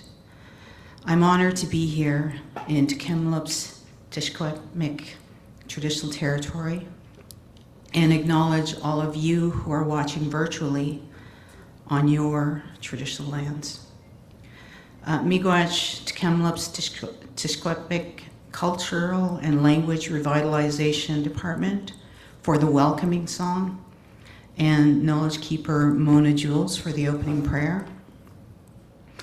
I raise my hands to Kamloops Secwépemc Chief Rosanne Casimir, her council, the community, BC, AFN Regional Chief Terry Tiji, Kupki Wilson, Kupki Christian, Chief Tom, and Robert Phillips, Phyllis Wobstead, Grand Chief Alvin Fiddler, elders, dignitaries, special guests, Mayor of Kamloops, and all the other chiefs who are joining us online.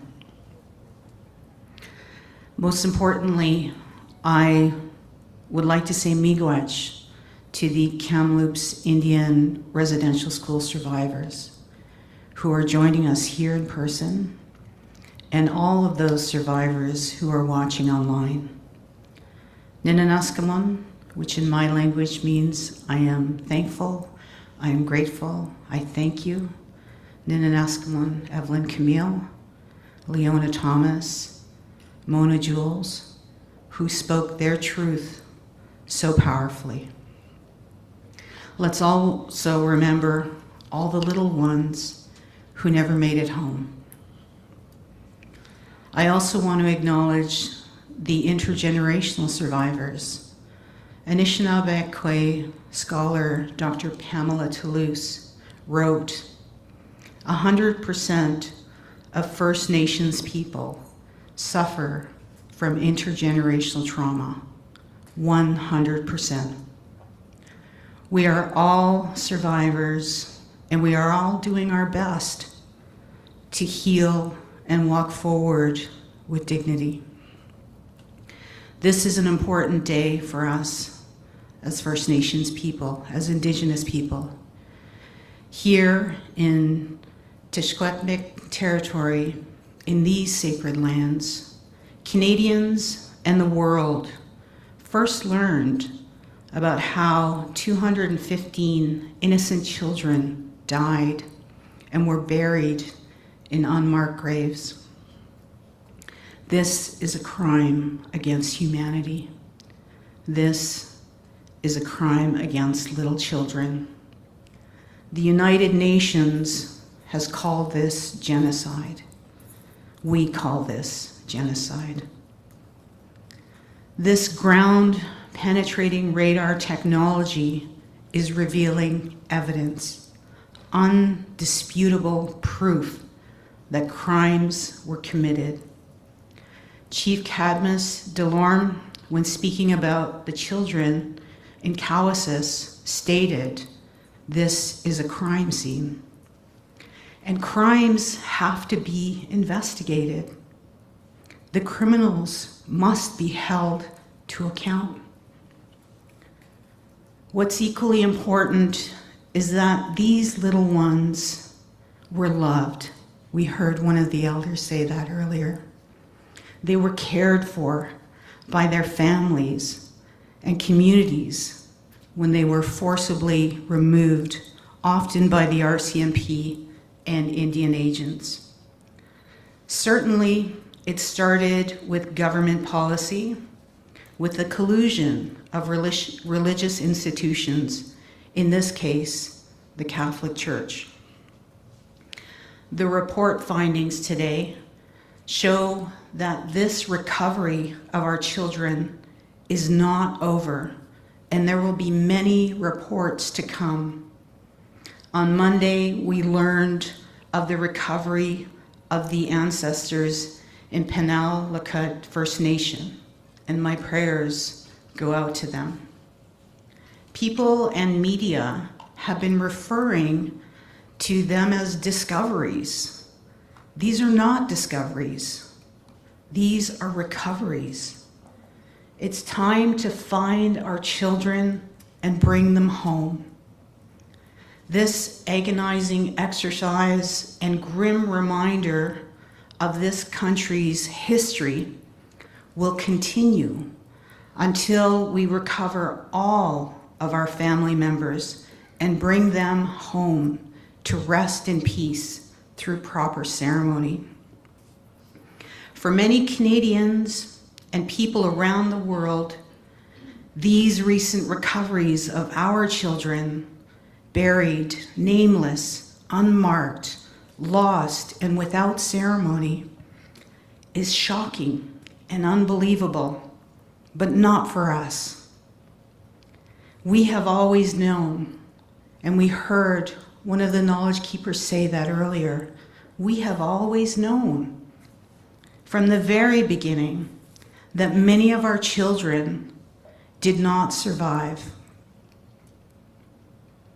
The ones that did return were silent, as one of the elders said, but some of them told the stories of horror and abuse. This has been happening since the inception of the residential schools, since the 1800s, and continued for another century until 1996. 1996, when the last of these institutions was closed for good.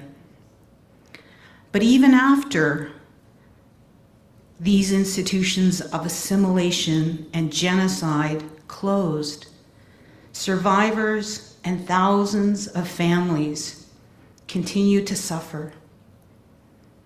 Some never talked about the horrors that they witnessed. So their children, their grandchildren, and descendants are now coming to terms with the fallout. This has been a very difficult time for us as a nation, as we are reminded once again about Canada's assimilation policies that were meant to extinguish us as a people. Again, make no mistake, this is genocide. As the newly elected AFN National Chief, I am working with urgency on the issue of the burial sites across this country and looking for ways to heal the trauma that our people have experienced for generations. I have spoken to Prime Minister Justin Trudeau and made a reasonable and fair request for more resources and funding to help us look for our little ones who have suffered enough and to, most importantly, help bring them home. As a people, we are hurt, we are angry, we are saddened by these recoveries. I know this, and I have seen firsthand speaking to people across this country. They demand action, not promises, not moments of silence. Our young people are expressing their rage and hurt by toppling statues and burning churches.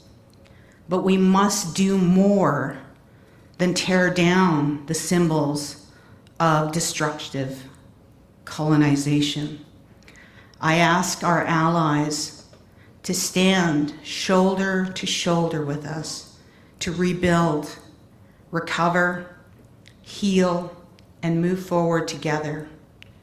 I ask every Canadian to stand with First Nations as we continue this painful but important work. I ask you to listen, learn, and reflect on the history that we share as a country. Please continue to call Prime Minister Justin Trudeau. Continue to call your Premier. Continue to call your MP. Continue to call your MPPs to demand reparations, justice, to demand justice and action, not only for our little ones, but for your children and little children everywhere.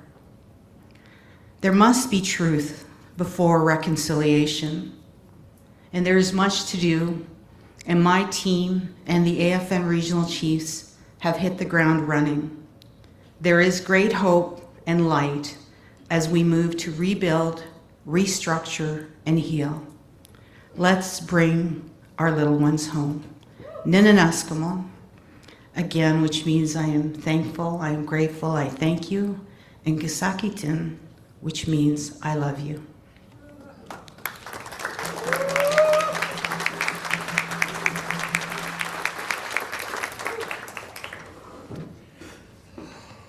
My goodness. At this time, it's my honor to call upon for a final time for this public presentation Tk'emlúps Secwépemc Rosanne Casimir for some closing remarks.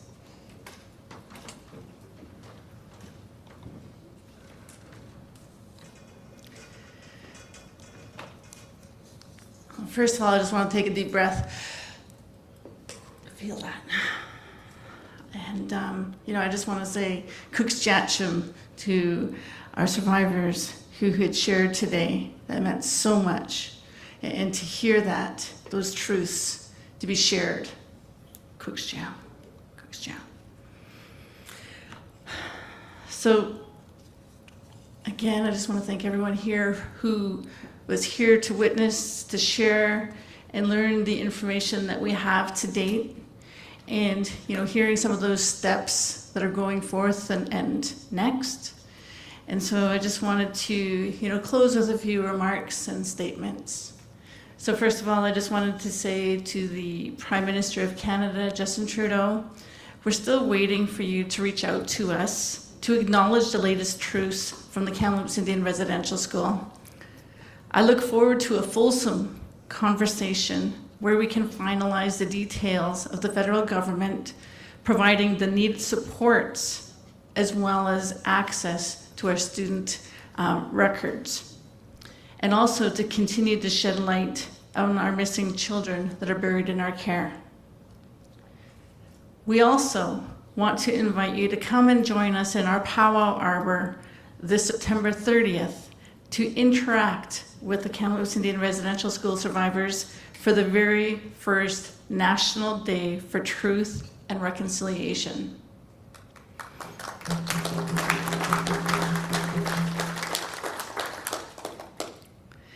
To everyone who joined us today, being in person or virtually, thank you. Kuksjatchum.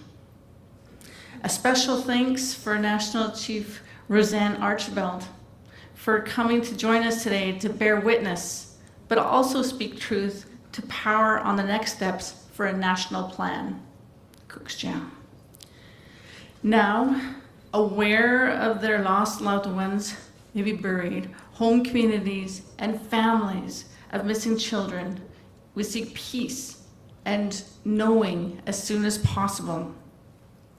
Now the cries of the missing children have been heard, and it's time to show them much love, much honor, and much respect. That means swiftly forming a team of archaeological and other technical experts so that the process begin immediately, confirming, identifying, and repatriating the children. We also acknowledge that the work done to date represents but a fraction of the Kamloops Indian Residential School grounds, and oral tellings indicate that more investigation in other areas is required. This is a long process that will take significant time and resources. They were children robbed of their families and their childhood.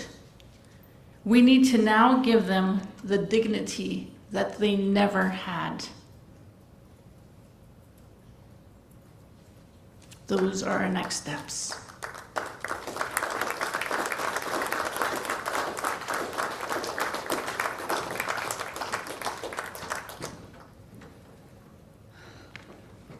Kuksjatchum, thank you so very much, Cookbee Rosanne Casimir.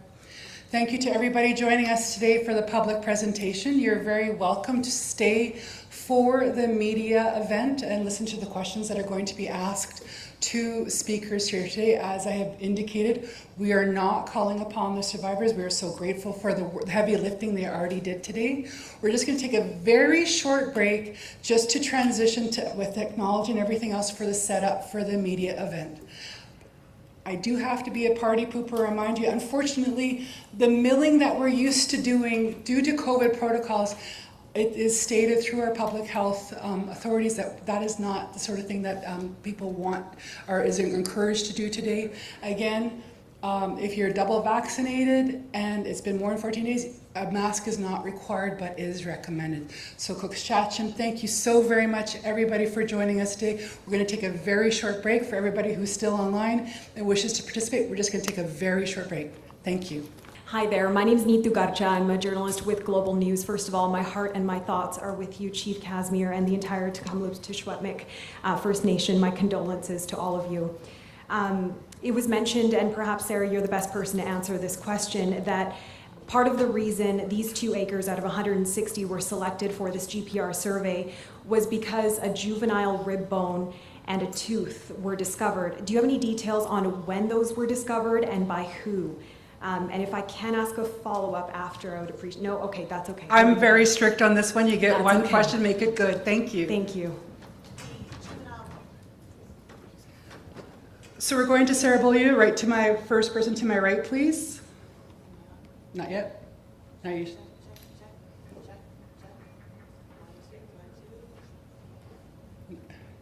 Well, was yeah. There we go. The juvenile tooth was excavated, I think, in the late 90s or early 2000s in a shovel test pit during an archaeological excavation by Simon Fraser University. The juvenile rib was surfaced in the same area in the early 2000s and was brought into the museum by a tourist. And it was identified, yes, identified as a juvenile rib bone and then documented subsequently from there. Thank you so much. We're going to go over now to Lindsay Shepherd online. Nora, can you confirm, am I just asking the question from the chat or is she addressing? So from the chat, this is Lindsay Shepherd is from what media outlet, please?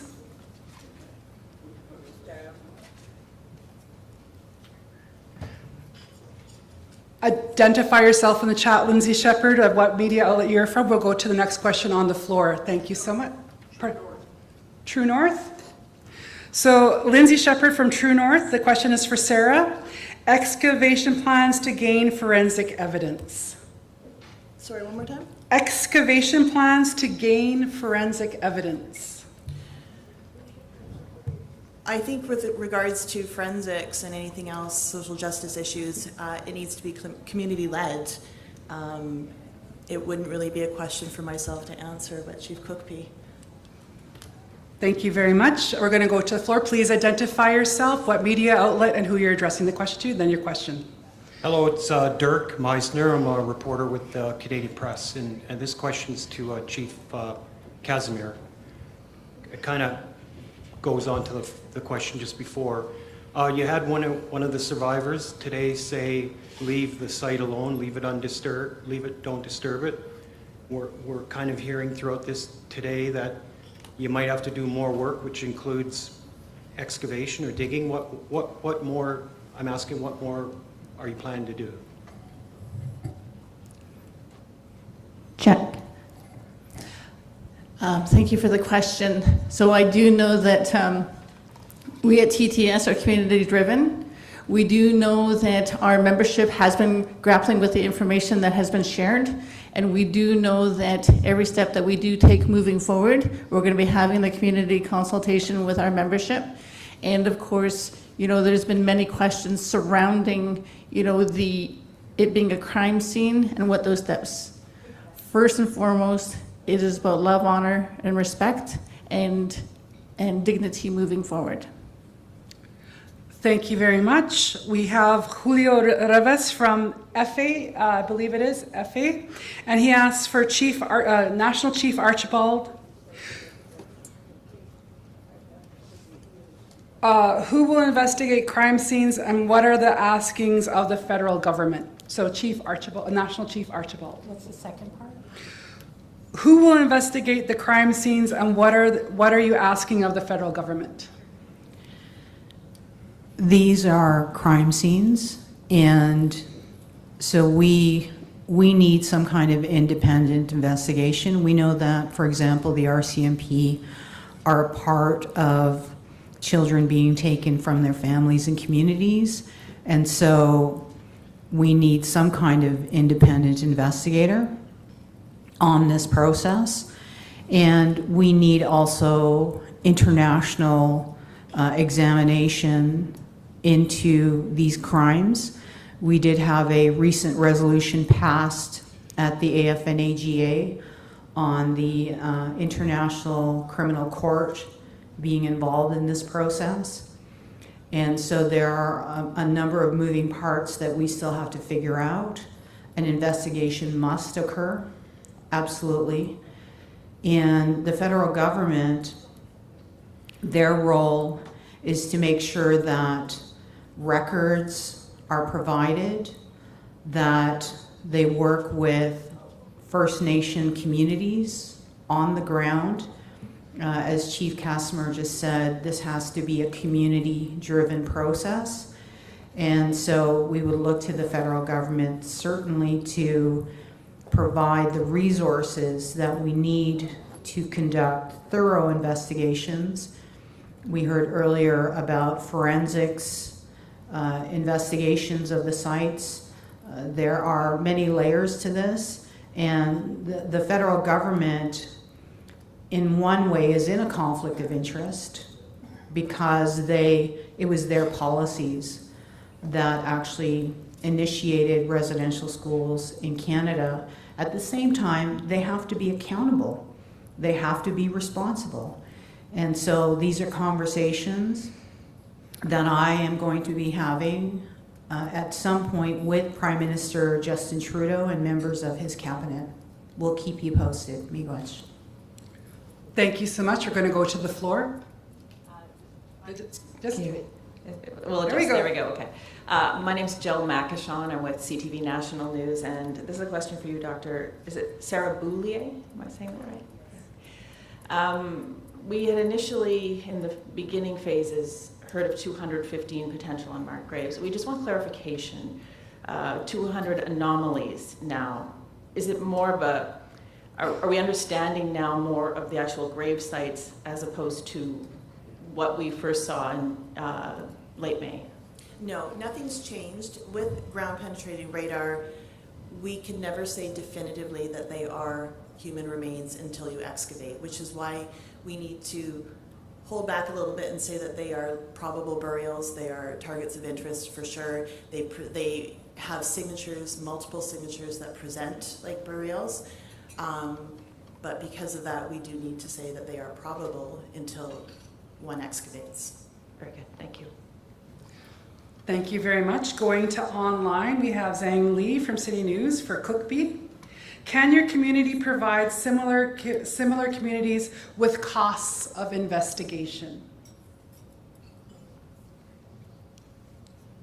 Oh, there we go. Check. Check. Excellent.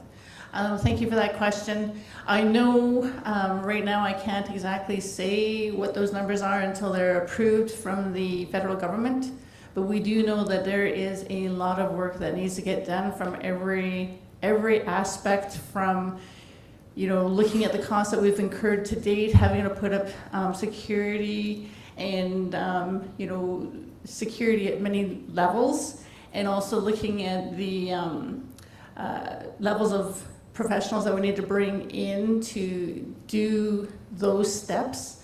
And as we're going through each of those steps, I know all those costs are going to be confirmed as we go through step by step. We have put forward a preliminary budget and are working on a comprehensive budget to date. And I know most recently the provincial government made an announcement as well. And I know that part of that budget has also gone to the province as well. Thank you so much. We'll go to the floor now, please. Robin Gill with Global National News. This is for Rosanne. Given the age of the school, given how difficult it might be to find those records, how difficult is this going to be to actually identify, should this be actually a gravesite?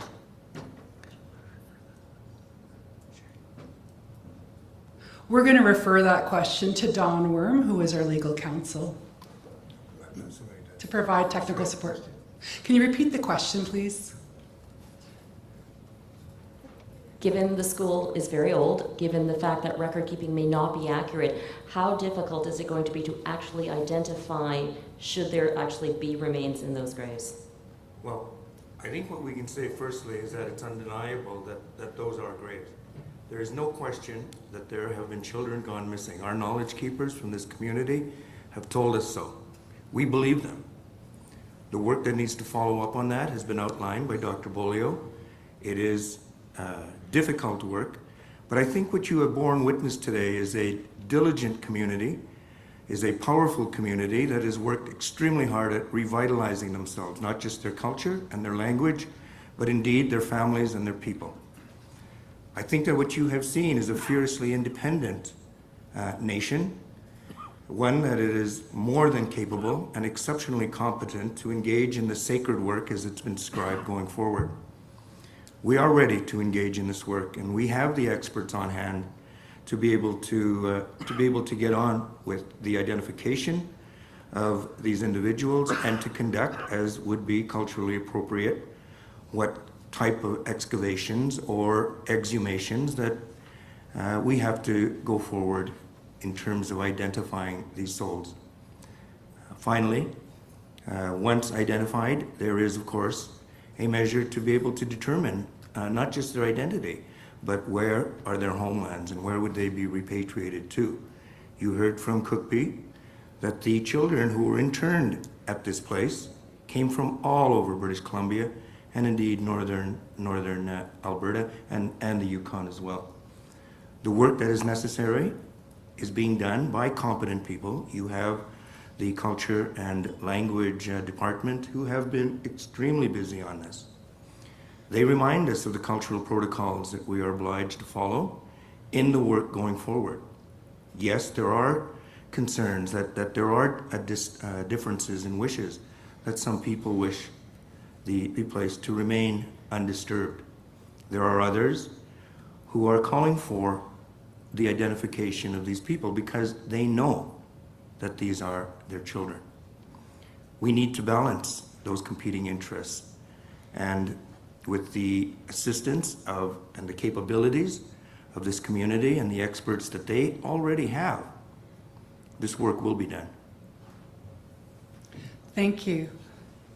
I have a question for Alex McQueen from the Toronto Star. He is directing it to Cookpee, but given what is being asked, I'm going to redirect it to our ground penetrating radar specialist, because it's about what are the factors to determine numbers of graves and ages of children. So Alex McQueen, we are redirecting your question to our technical expert, Sarah Beaulieu. With regards to determining number of graves, as I went through on the slides, it was ruling out different anomalies such as root systems, stones, rocks, anything else under the surface that didn't present as a potential burial. With the notion of the targets of interest being children, the majority of the anomalies were between 0.7 and 0.8 meters below the surface, which is fairly shallow. It fits with the knowledge keepers' descriptions of children having to dig graves for one. It also fits with when you have a juvenile burial, because they are smaller in length, they typically are not dug as deeply. So the length would have been taken into account in addition to the depth of the burial as well, to determine if the targets of interest were potentially children. Thank you. We'll go to the floor. Katie Nicholson, CBC News. This is for Cookpee Casimir. You mentioned you're still waiting to hear from the Prime Minister, and I wonder if you could maybe sort of expand on what it is you expect from the PMO in terms of leadership on this. What I would expect is, communication, direct communication, with our local government. And, I would really hope that he does take us up on our invitation for him to come September 30th and to, come and hear our survivor stories, and to, you know, acknowledge what happened here, where it started here in Canada, and with us having to carry that message forward and to where we are to date. Thank you. We'll take one more question from the floor and we're wrapping up with that. Oh, I see another person agitated, so we'll go here and then there, and then we're wrapping up. Thank you so much. Go ahead. Hi, sorry, Sydney Chisholm Castanet, Kamloops. I'm sorry, you got your mask on, and that's great, but it's a little muffled, so try again. Sorry, Sydney Chisholm Castanet, Kamloops. Sorry, I was just hoping to clarify, has any site been excavated yet, and is the 215 number still accurate? That's Sarah Beaulieu. Go ahead. As far as excavation for these burials, nothing has been excavated yet. The number is 200, so once the survey was completed, I received, subsequent to the survey, archaeological reports that discussed impact assessments and excavation that had been done in the same area. And so I had to rule out where those excavations had taken place in the late 90s, early 2000s, and see if they you know, impacted where I had done my survey, which is why I concluded with 200. Thank you very much. We'll take a final question here.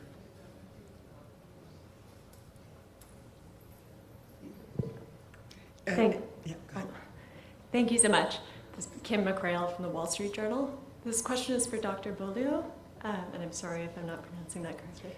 I'm just wondering if you could walk through a little bit about how you became involved in the first place. Did the community ask you to come in, and what were the steps that you took that led to the actual finding? With this particular site,